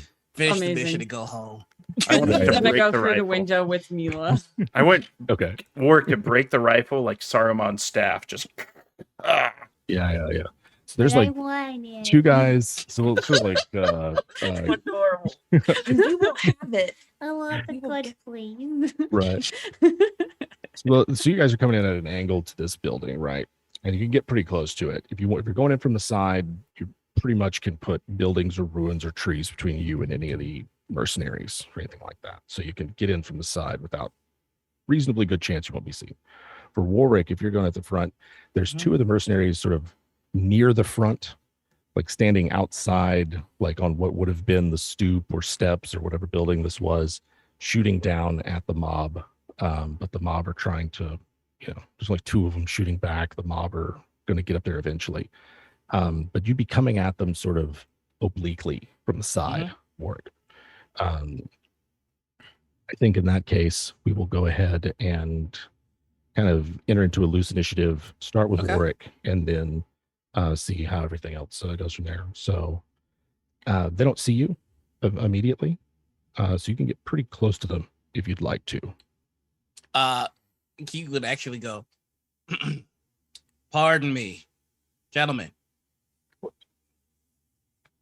They're pointing their guns at you. The further one is still firing. The other one's looking at you and pointing like, "Where'd you come from? What is?" And Got business with the church. That gun won't do you any good. And if you pull the trigger, you'll only be killing yourself. you're not armed. You don't have any weapons in your hands right now. I just have my sword, and he just has a loose hand on it, like lazily, like he usually does. But he's no gonna try to fire. firearms on him. Okay. He's gonna try to fire. Okay. Let's see here. You undoubtedly have something that lets you go first. He's an extra in terms of the rules. Doesn't really have any special rules that. So I have been saving this ability for a kick-ass moment. I think it's now. I have theurgy, which is priestly magics, and I am going to use magic. armor of the Pancreator. Yeah. Which is going to cost me. Yeah. It is going to cost me 1 VP, and I had 6 from last episode. 1 VP. And if I expend another 2 VP, I can add 5 additional hits to my shield. I start off with let's see. You create a hemispherical field with a 3-meter radius around you. It moves with you. This field lasts for the rest of the scene or until the number of hits runs out. Anyone within the radius is protected. The shield of faith is similar to a standard energy shield. The shield's lower threshold is equal to 3 plus my hubris rating. So let's summon like a force field almost. Mhm. The Pancreator reaches down. So it has 9 hits on it, so I can take 9 shots. Wow. What ends up happening is his hands get all twitchy and the veins in his hands go black a little bit, and you notice a crick in his neck as he gets twitchy because magic in this world has a side effect. And he just keeps walking. Sweet. All right. So. Oh no, sorry. I do have to roll. I have to roll. Okay, to you make have to sure roll for this that. happens. Gotcha. I have to roll focus plus presence. So, you know what would help What's your goal number? is if I were in the D20. My goal number is come on, there we go. My goal number is 11. So here we go. I got a 2. Very good. So you add those victory points will add to your bank that you have. Oh, nice. So yeah, he's just going to continue walking. All right. Yeah. Okay. So you're walking, you've got that. He's gonna take his action and attempts to what's this guy doing? He could draw a sword to a gunfight. and is going to attempt to shoot at you. So everybody else, all you hear this. Everybody who's outside hears this guy yelling, and then he tries to. His goal number for this is 10. So we'll see. Hey, you got a 1. Do you have any resistance? Let's see. Like this would be body resistance, because if you have any more than 1, he misses you. Body. Where I'm looking at body strength, dexterity, staring. Where would resistance be? I'm so sorry. Oh, that's all right. On the character sheet, there's a big box for skills. Then there's a small box that says occult. Resistances are right underneath that. Oh, yes, I do. I have 2. All right. Yeah, he didn't generate enough victory points to. He like sort of like you're coming at him, you're saying something. He sort of like hears you, brings the gun around, and starts shooting sort of before he's finished turning. And then the last few bullets like just even ricochet off the shield. Don't even take any points off of it. Keeping in my background now. Well, I'm just gonna say a response to that. So he's dead. Are you choosing to join him? Yeah, to the other guy. The other guy's Yeah. like, oh shit. And he runs back inside. We'll find out what the beeping is real quick. Sorry, guys. Okay. No worries. No worries. We are back. Looney Tunes back in action. All right. Looney Tunes back in action. Okay. So yeah, so Warwick comes up, summons his force field around him through his faith and devotion. The first one misses and is slowly backing away. The second one, you utter those ominous words, and they sort of like run back through into the ruined hab block. For everyone else, I mean, you hear all this, right? But you're just around the corner, and there are a great many ways to get inside. Some windows on the ground floor. The inside of it looks like it's entirely just ruined, you know. But that also presents a lot of different ways to get up through the various levels of this building. Gamer in me thinks this is the first floor to Castle Greyhawk, and that's what you've patterned this after. No, sorry. It's just, how dare you, Jim? No. How dare, yeah. I'm going for like a Last of Us, that first level kind of vibe. I dig it. From it, but yeah. So yeah, no, it's not like you could try to just walk up the stairs if you wanted. You hear like maybe 2 rooms over, the mercenary come in the building and is still firing. So you're kind of away from the action still. But you could climb up through a crack in the ceiling. You could try to take the stairs. Lots of different ways you could try to get up to the 3rd floor. But for Mila and Vincia and Vanessa, it's y'all's balls in y'all's court. I think Vencia would, hearing the commotion from a couple rooms over, just be like, push to the 2 of them and find a spot where she could boost them up to the next floor. Because they're pretty confident that they could pull themselves up.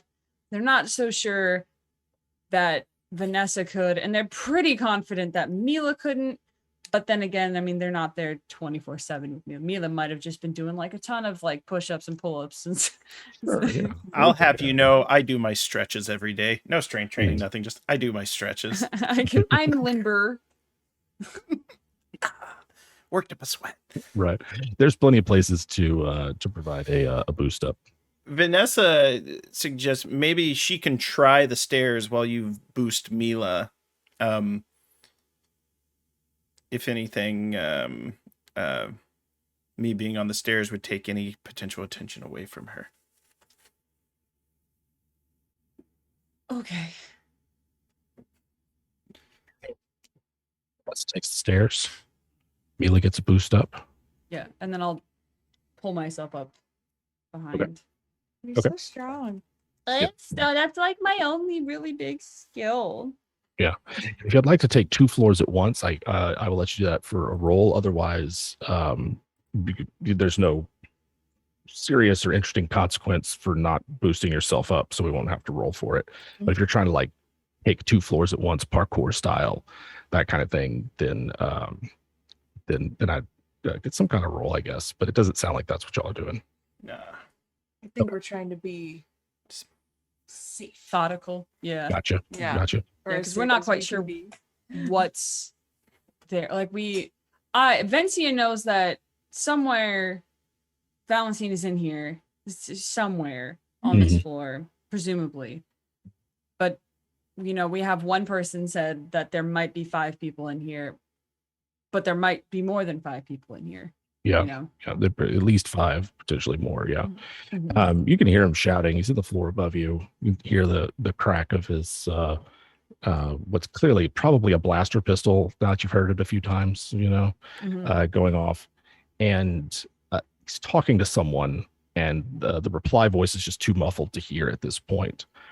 She's just like, I was supposed to be safe here. I can't believe they found me. Who are these people? How dare they come out here? How dare they? This is just, he sounds on the verge of tears. I hate this kid. Let's go Mhm. get him. Yeah. Okay. There's the sound of footsteps. Someone's running away from the direction that you're traveling in, somewhere away from you upstairs.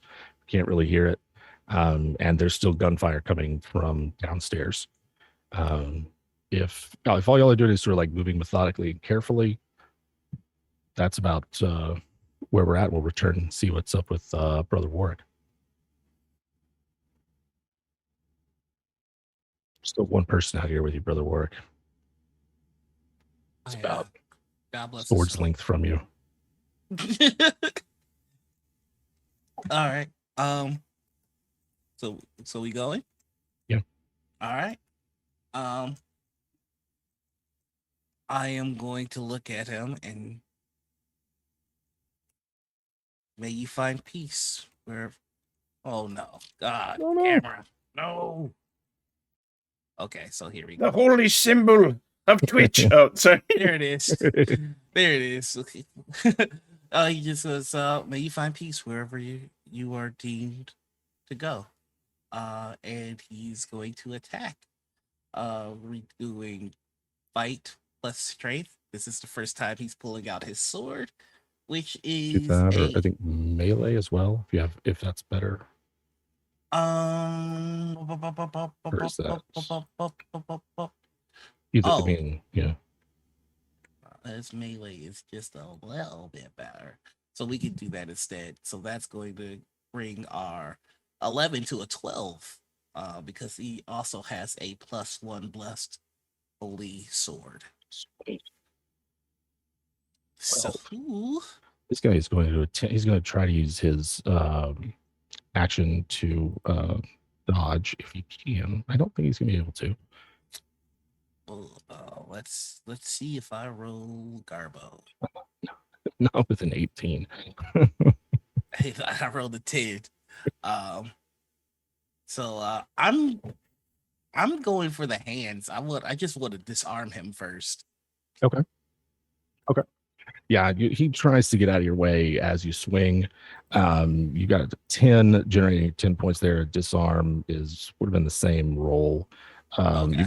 You're able to disarm him if you'd like. He has a resistance of 1, so you think it's been 1 to get past that. But then after that, you got 9 points, and it looks like for each meter that you want to send the weapon away from him, you pay 2 victory points. Oh no, I want it to fall to the ground.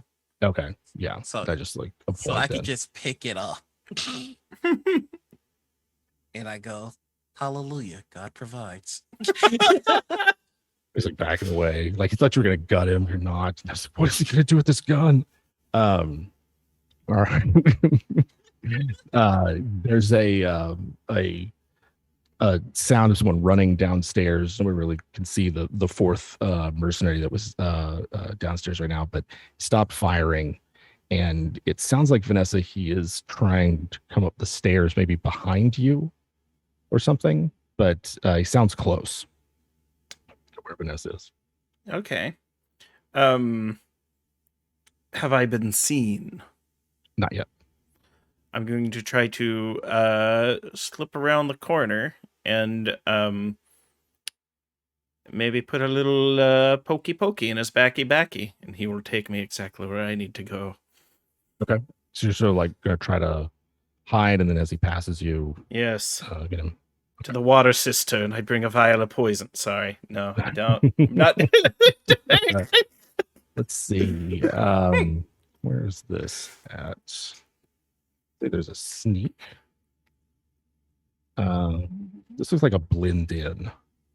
That'd be Yes. sneak plus int to sort of like just conceal yourself long Sneak enough. Plus int. All right. So sneak. Holy moly, it's high. And is that intuition? I believe so. Int. I think int is intuition. Okay. So I've got about a 50-50, but I've got myself some VPs. It might be, let me see. If there's a better one, I think there's 3 different things you do as sneak. There's intuition, wits, and dexterity. Wits would be like camouflage. They're all the same with me. They're all the same for you. Okay. Yeah. Let me double check my sneak. Yeah, I'm pretty good at it. Let's see if I have anything else. No. I could use a sacrificial limb. Some other person gets stabbed by him instead of me. I did it. Got a 3. 3. So let's see. He's not particularly looking or expecting to see anyone. No. So he doesn't have any resistance to overcome, and he's not actively searching for you. So he kind of walks right by you. Yeah, and then I right behind with the Machow Ripper to his back. Oops. Hand over his mouth. We've come to take Valentin. I need you to listen. I need you not to speak. We're here by royal command, and it is paramount that you remain absolutely quiet so that you can live to fight another day. Blink once if you understand.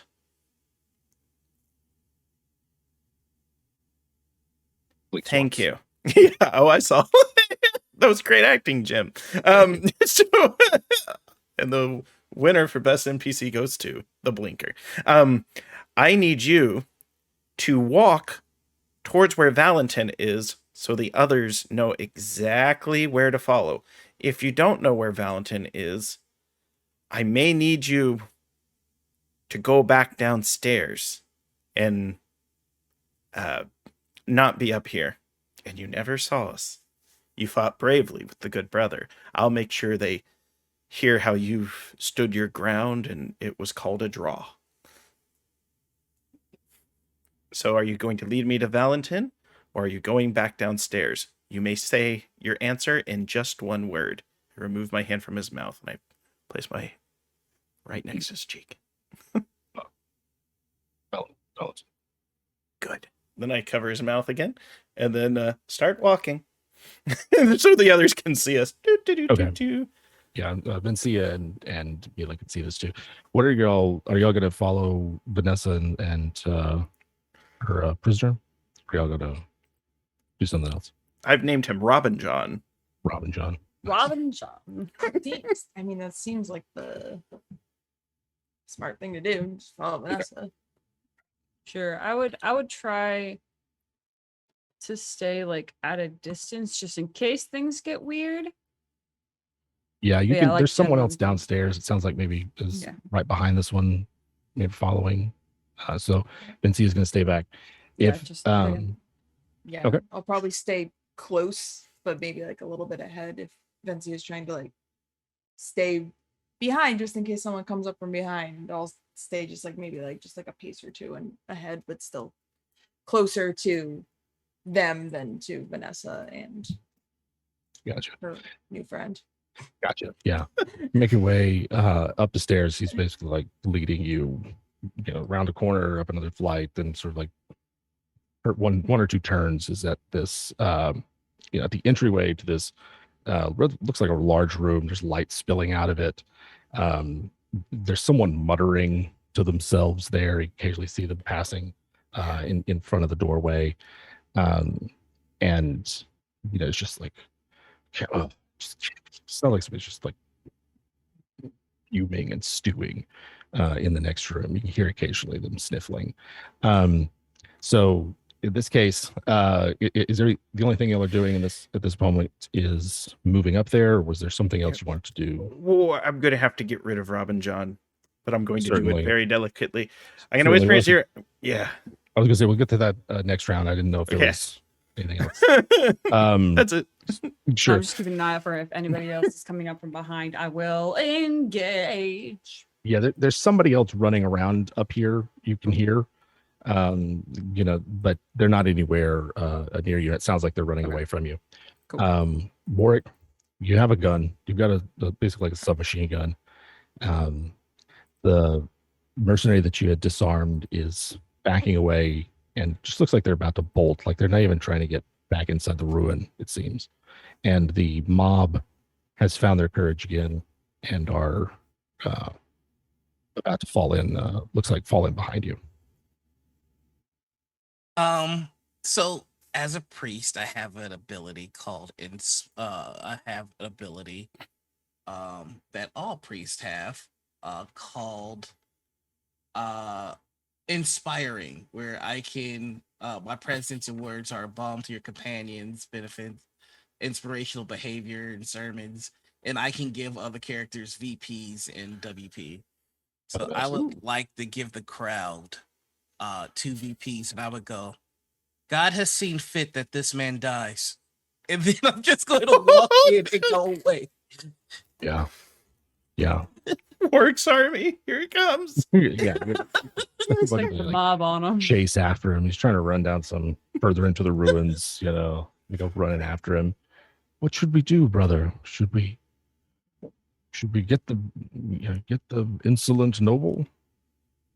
Yeah, they're looking for some kind of guidance. I'll take care of the noble. You purge those that would follow his sin. We've seen others. Someone ran out of the building this other way. And they're like pointing in the general direction that the mercenary was running to. Let's follow them. Then find them, and I hand them the gun and deal with them. Yeah, he picks the gun up, and they go and been deputized. Like surge after these 2 that have run away. This is Arise a knight with fervor. Be blessed, child. And I'm just gonna go and look for the rest of the crew. Nice. Yeah. The crowd surges after the 2 that ran away then. We walk into the building. Are we the baddies? I don't know. No, it's the kids who are wrong. It's the Hogwoods that are wrong. Wait. Hey, Nice. it's these Hawkwoods that are wrong. Right. Yeah, these wild Hogwoods. Sure. So from the 3rd story window, you can hear, it's like, what's going on? Why are they running away? Ha. Yes, get out of here. Flee. You hear another blaster shot go off. So y'all are right outside his door. Good. Sounds like somebody's war footsteps are coming up behind you. All right. I got to and this ditch my guy man. Yeah, he's right there. Okay, so hand over his mouth. I'm going to whisper in his ear. I'm going to say, you have done very well today, Robin John.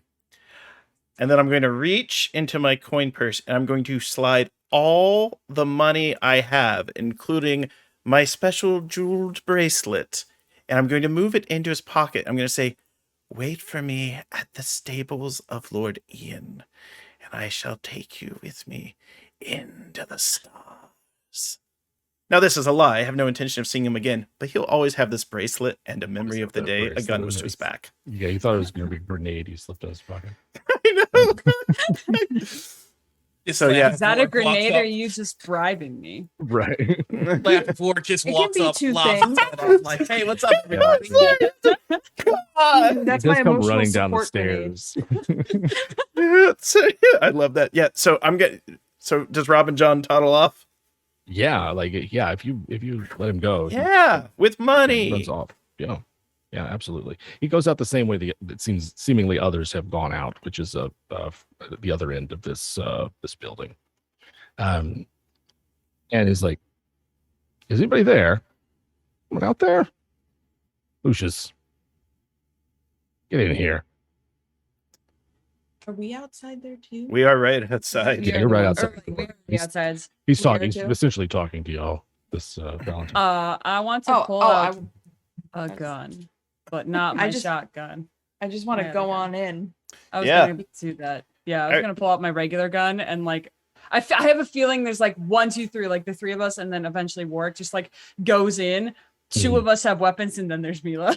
And I'm gonna Right. herald for her, presenting Her Royal Highness I walk in Princess first. Mila. Yeah, I'm like the last With, like, person. a This gun. is reverse order. Yeah. Princess looking around, and then Yeah. Vanessa in the back, and then the Warwick with the blade. Yeah, I want to walk in all princessy, Yeah. which is something that like Mila doesn't like really lean into. Like she just kind of wants to exist, but it's like, you know what, this now is the time. Yeah. Now's the time. Yeah, I'm going. I wanted to go in first and like have a gun pointed at whoever was in here. I assume Douche cousin. that it's your cousin, but Mhm, mhm. Yeah, certainly. All right. So you walk in. Warwick's not far behind. And Valentin's here. He's pacing around the room. Clearly been living in here for a few days. It's sort of a mess. There's crafts of wine and pitchers of something else floating around. There's half-eaten plates of food. Valentin himself is maybe in his like late 20s-ish or so. He looks like a young walking phoenix from Gladiator, Emperor Commodus, sort of like dressed in very obviously and unusually high-tech clothing, right? Like completely not in fashion or even good taste, and is just sort of like strutting around. He has an antique pistol of some kind. He's just sort of casually gesturing about with, and a dueling saber on his hip. And he's like, princess. And then Mila walks in. Well, this is certainly not a room befitting a Hawkwood. What do you think you're doing here? What are you doing here, cousin? Oh, haven't you heard? My mother sent me to find you. It's the Oh. talk of the family. Of course they did. Of course they did. They There's didn't also respect me when I was here, a gun and they pointed ignore at me him. when I'm gone. There's a course. gun pointed at him as well, Like, by the way. oh. That Okay, helps. yeah. This is Vencia, my oldest and dearest friend, Yes. and they will not hesitate to shoot you dead unless you either come with us or, well, that's really your only option. Come now, cuz this is a misunderstanding. Yeah, Well, then, blow over and fine. Besides, I have had about enough done with this. This is ridiculous. There's nothing out here. right. So So we're going home? you are going home. Yes, if you say that is there more to it than this, or did you just get pissy and run away? Because I've Ah. been in space for a while, so I'm not really well keyed in on the politics of the lesser Hawkwood. So if perhaps you wanted to explain to me what was going on, then maybe we could come to some kind of agreement that is amenable to both of us. Well, you wouldn't believe me even if I told you. It's been a nightmare. Oh, An absolute Try nightmare. me though. I love a good story. Can you believe that they wanted me to attend university here on World? They weren't even going to let me leave planet to attend university. And then when I decided I didn't want any of that, and he's like pacing and everything. Like after that, they posted me here in the middle of the sticks. How dare they? I can't abide the besmirch to my honor. I cannot. I don't know why anybody would ask me to. Tears coming down his face. Besides, I have to look out for myself because clearly no one else was going to. And I did. And I have made a good name for myself here. But I'm done with it. It's boring. I'm tired of You this. certainly have made a great name for yourself here, cousin. So how about we'll all just head on back together, and then I Wait. can get off of your planet and carry Yeah, about my business. I can't believe that they bothered you with all this. They didn't have to bring you down. Besides, it's all this fuss, this ceremony. Anyway, he starts pouring himself his drink. He's so far ignored everyone else in the room. Vencia's Oh. grip on the gun has gotten extremely tight. She is very angry. Sorg It's not made going to it. do anything unless, like, this asshole does something terrible or Mila says to shoot him. Yeah, he's holstered his pistol. It's like, oh, the ceremony, yes. So since you weren't here, they called me to take your place. Yes, well, there's a reason I wasn't there. Let me tell you a story. Let me tell you what happened. So, I admit I had a bit of a gambling debt and I got in some trouble. But someone approached me, someone very nefarious. You can't believe it. You'll never believe it. And they approached me and they said they had bought my debt and then I had to do what they said. Can you believe that? That they said that? No, I can't. No, that's unbelievable. That's how I got caught up in all this mess. Oh, well, See, it's not my fault. I wasn't able to. I can't. Someone told me if I had to do it, then they would hurt me, besmirch the family. I was no. Yeah, heaven forbid. I had no choice but to cooperate with them.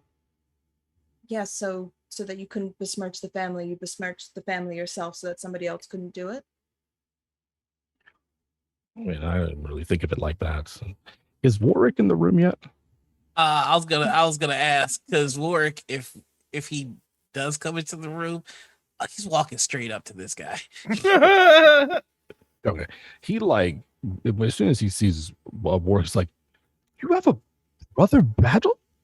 Oh, I can't believe this. Please, and he's like coming at you like he is in admiration. He seems obviously oblivious.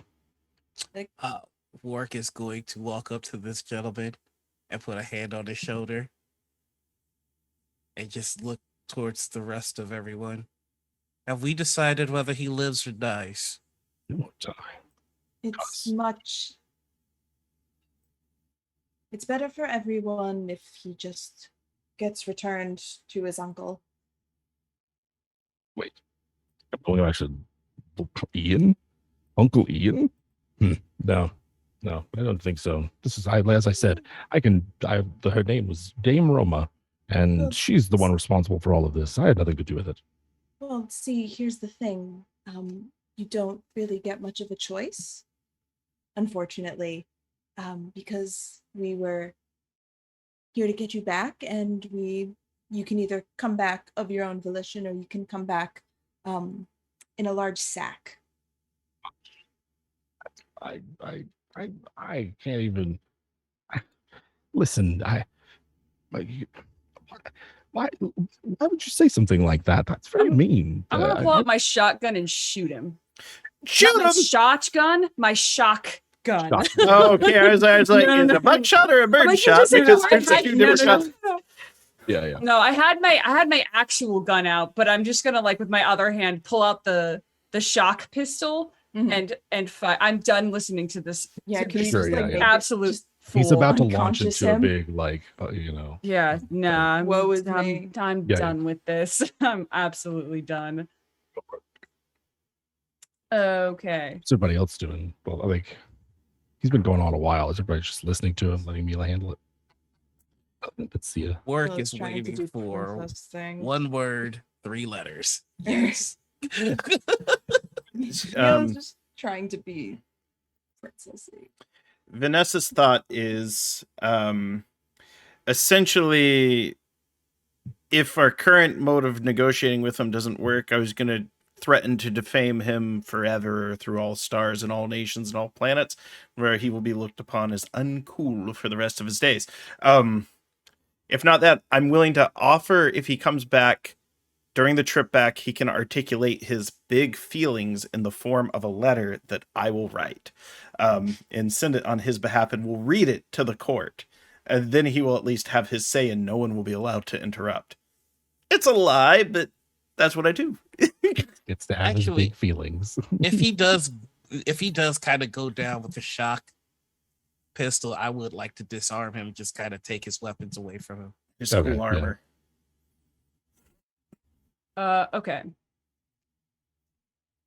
I think I have. Yes, I have 5. Okay. So I would like to use my gunslinger marksmanship perk, which will Yeah. give me. I'm gonna spend. I'm gonna blast so hard if you like miss and hit Rorik. Oh, it would be great. I would laugh too, but also it would be like yes. Okay, so I'm gonna go +2 gold for my shoot skill action, and I'm also going to ignore up to 2 ranks of their armor-based body resistance. Okay. If they're wearing armor. All right, so I've got a shoot, and what's the second skill for that? I believe Dex Dex? is Okay. for that one. Yeah. Awesome. Okay, so that makes it 10, 13. Okay. 13 is my number. And I got an 11. Nice. Very An good. 11. An He 11. is, like I said, he just poured himself a drink. He's taking the drink. His weapons are holstered, and he's about to launch into a rant about how it's not his fault, and you should have a lot of sympathy for him. And Vencia pops out the shock gun, earning 11 victory points. So you ignore 2 of his body-based resistance. Yeah. Correct. Okay. So that drops it from 4 to 2. So he still has 2 resistance. Mhm. That you'll have to buy down. And other than that, he does not take a defense. He doesn't contest the roll. Okay. I think I for sure have 3 BP left over from before. Did I generate? I'm not entirely sure how generating BP works. Is it just the difference between what I rolled and what the target number is, or? It's the number you roll is your victory points. So it's That's like, a lot. yeah, right. So it's like Oh, you're still now rolling I under, but you want to understand. roll as high as possible underneath your Oh, skill. I see. And you have a cap. Got it. I got it. All right. Yes. Yeah. Yeah. Yeah, you have a lot of victory points with this one. Fantastic. Yeah. Let's bypass those resistances. Let's just get to the heart of the matter and shock the heart to submission. Yeah, he's like about to down just like a big old glass of some sort of like purplish plum something or other, and shock hits. Glass falls in his hand, shatters, and he like stumbles like shut me and kind of starts to fall over as he is incapacitated.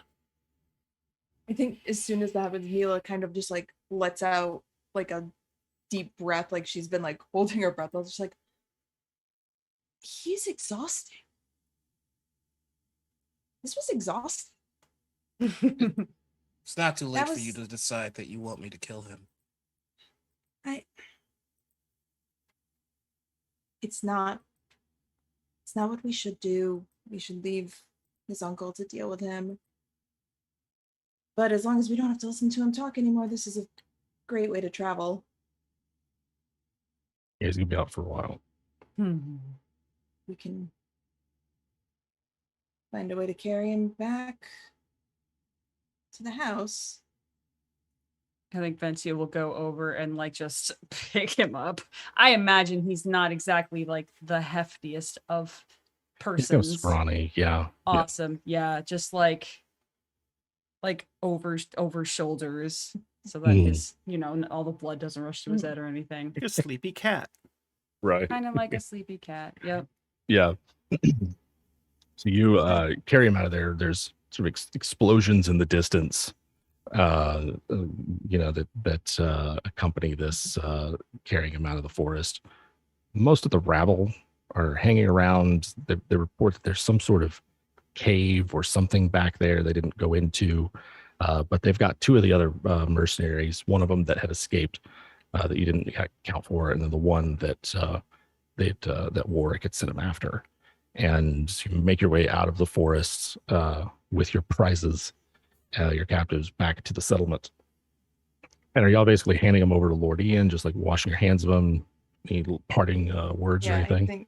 I think Mila will try to diplomacy as much as she can, explain what he said, and just be like, and now we're going to be on our way because we've done this. Goodbye.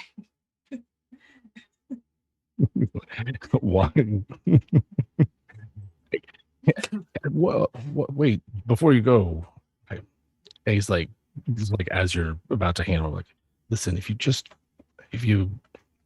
cover for me, I could tell you all kinds of things about what's going on around here. Like, so, like you came here for a reason, right? You like maps? I remember. There's all kinds of places I could show you. Just don't let me keep the gun. I'm gonna I'll stop, gonna look at Bexia and be like, shaking my head like, Okay. no, right? Like, no, I don't think that. No. And no, I think that's just gonna be a hard no. Unfortunately, just they're more trouble than they're worth, really, so they shouldn't That's fine. be around. Orc is gonna actually take a step up. I think the information that you have would be useful for the church. So I would like very much to know everything that you can tell us about this Roma person. Yeah. Everything that you know about the map. Yeah. Well, yeah. Okay. Okay. Yeah. Yeah. So the church is going to take over then. I don't have to go back to the. Oh no, you will be going back and you will be facing the consequences of your actions. What you get in return for getting all of this information is that you don't see my blade. I want to see his blade. He just seems disappointed. Because he's trotted off to Lordy and then eventually to Church Inquisitors. Turns out that there is a quite large Second Republic facility in those hills, which was source of much energy cells and high technology, which they had been producing these blast rifles. In fact, Mila and her entourage, because of course Mila gets the credit for most of this because Mila's the princess and princesses. I imagine she tries to like spread it out, be like, no, they did all the work, and it just doesn't. Your Highness, please. It's true, I did. It's like, I barely did anything. It was all them. Yeah, there's inadvertently uncovered some sort of operation from House Staccatos that through your actions foiled that Valentina had gotten caught up in. But as you said, that's all for someone else to deal with as you make your way back to the Bucephalon, deal with the too slow port authorities, and get back to a life of leisurely traveling the stars and mapping planets, as is your right. Church just found a new resource for high-tech weaponry. Oh, that's Amen. fine. Amen. God, there's God some treasure provides. trove. Wow, how the Lord doth provide. Yeah. Oh, that's great. That's great. So that wraps us up as our wayward client has been brought to justice, did not escape the consequences of his actions, and our heroes get back to their own life of noble pleasure amongst the stars. Right. In a Heroes. certain sense. We'll go around and let everybody know where you guys are at, what you're doing online, maybe even a bit about final thoughts about your characters. But Megan, why don't you take us out of here? Oh, okay. Hi, I'm Megan. You can find me pretty much everywhere. You can find a person on the internet at Megan Lynn FTW. You can find me streaming over on twitch.tv/chromatic chimera every Monday at 6:30 Eastern with the wonderful folks over with No Initiative playing Quest the Soaring City. You can also find me the last Tuesday of every month on my stream Unprepared, where I facilitate GMless and Pupless games for a rotating cast of whoever I can trick to come on my show and play a game with me. You can also find me on the Freudian City Comics podcast on their Comics Line The Incidentals, where I play a very shy knight superhero. Let me see. I also design and write indie RPGs, so you can find any of my games at meganlynnftw.itch.io. They are almost all narrative and character-driven GM-less RPGs, so you can check them out if that sounds like something you like. And then what was last? Oh, what we think our characters are doing? Yeah, I've just had a thought. Mila just tries so hard. She just tries so hard. And I think I think they go somewhere further away from family politics, or try to, and she just kind of like goes about her business and is just trying to be friends with everyone and trying her best. Like, and avoiding royal responsibilities because she just wants to see the universe. Absolutely. Just a sweet bean. She's just doing her best. Nice. Very good. Maria. Hello. I can be found on the internet at Happy Capster. Anywhere the internet is sold these days. I currently have a lot of things going on. I have on Monday, tomorrow, I'm going to be doing a big long stream on my own channel, just hanging out, playing a lot of indie games, kind of doing a celebration subathon sort of thing. Beyond that, I typically stream Tuesday through Thursday on my own channel here on Twitch, a variety of different things, arts and video games, sometimes with my partner James, all sorts of things. I also am part of a couple of different other communities. Dice Priori, we have a weekly Tuesday night game of Monster of the Week, where I play a very sad person doing very sad things. And then I also am part of Mythos Mystery Society, which is a wonderful group of friends who do spooky and funny TTRPGs on a very irregular schedule. So that is the socials. Keep an eye on socials for that. And I also am an artist who is currently taking commissions for things such as Twitch emotes and overlays and logos, banners, all those sorts of things. You can find all of the things that I have done, plus all the other things that I have done on the internet at my card, happycapster.card.co, card with 2 R's. I think that's how it's spelled, something like that. But this was a fantastic time. Vencia is a character that's been in my head for a long time, and it was fun to put them in space. But yeah, I know that they would be with Mila until it was no longer. Well, I think there would probably be a time, sometime in the future, where like the whole time they're like, I'm just with this person until it is advantageous for me not to be with this person, and then they find themselves having a little bit more fun being around this person who is so carefree and so just doesn't care about anything, to the point where like, all right, okay. And I think that their friendship actually starts growing between Vencia and Mila. And who knows where that goes? Who knows? That was the right Very good. answer. Very good. Noir. Hey, that's me. I'm a whole noir. You can find me all over the internet as the Noir Enigma. That's Twitter, Twitch, YouTube, TikTok, and Instagram. On Saturday mornings, you can find me over on Critical Misses for our morning show, Morning Ritual. Let's see. Well, I could just go through the dates. So on the 14th, we have Who's Your Kid, aka AJ. He plays in my Kingsguard game. He is the king of Kingsguard. Then we have Chris Hislop of Roll Together. And then September 4th, we have Sharif Jackson of Rivals of Waterdeep. So it's going to be a good time. Then on Sundays, find me here doing this. Then Mondays, we have Cursed Captains of Cthulhu over on Follow Black Cats Gaming. I play a pirate exorcist named Papa Sad Soul. And we're trying to punch Cthulhu in the snoot. So wish us luck. It's Not going well so far. There's like this really powerful pirate called Horn Gold or something. Like he was based on a real pirate, and I might have the tendency to call him Horny Gold on occasion. That does not bode well for me. Um,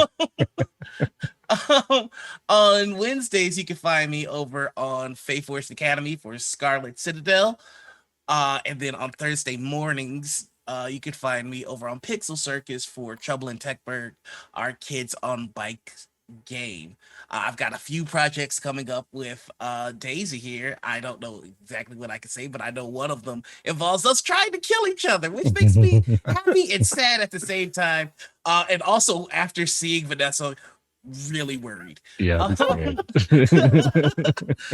And finally, I can hint at stuff.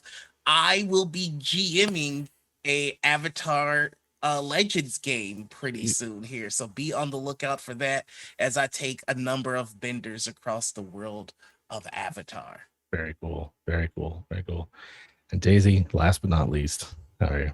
Hi, everyone. I'm Daisy. You can find me producing shows here on WebDM Plays. The next time you see us, we will be doing Picaresque Roman, a Requiem for Rogues, which is a Japanese independent RPG that is launching its crowdfunding. So follow us closely. We have an amazing cast of Noir, Little Cup of Joe, Jonathan Pruitt, so Pruitt from WebDM, and Flying Cirrus, by our friend Lynn, who has guested on the channel many, many times. Things I'm doing, I actually have a contract that I can't announce. I'm signing it. I'm going to be doing another book, and this is going to be another big book of several hundred pages, which is pretty cool. And also, you can catch me singing karaoke on Saturday nights at the local bar. Last night, I sang Rock With You by Michael Jackson. Next week, I will do Linger by the Cranberries. So, if you're local. No, back to you, Jim. Yeah. And I am Jim, host of WebDM over on YouTube, which is where you can find me over on Wednesdays. My Pendragon game at the moment, we are on hiatus until our GM makes an international move. So good luck, Eric. And I'm on Twitter intermittently. So if you want to know when that game picks back up, just follow me there and I surely will let you guys know. So yeah, love you guys. Have great fun and see y'all later. Bye.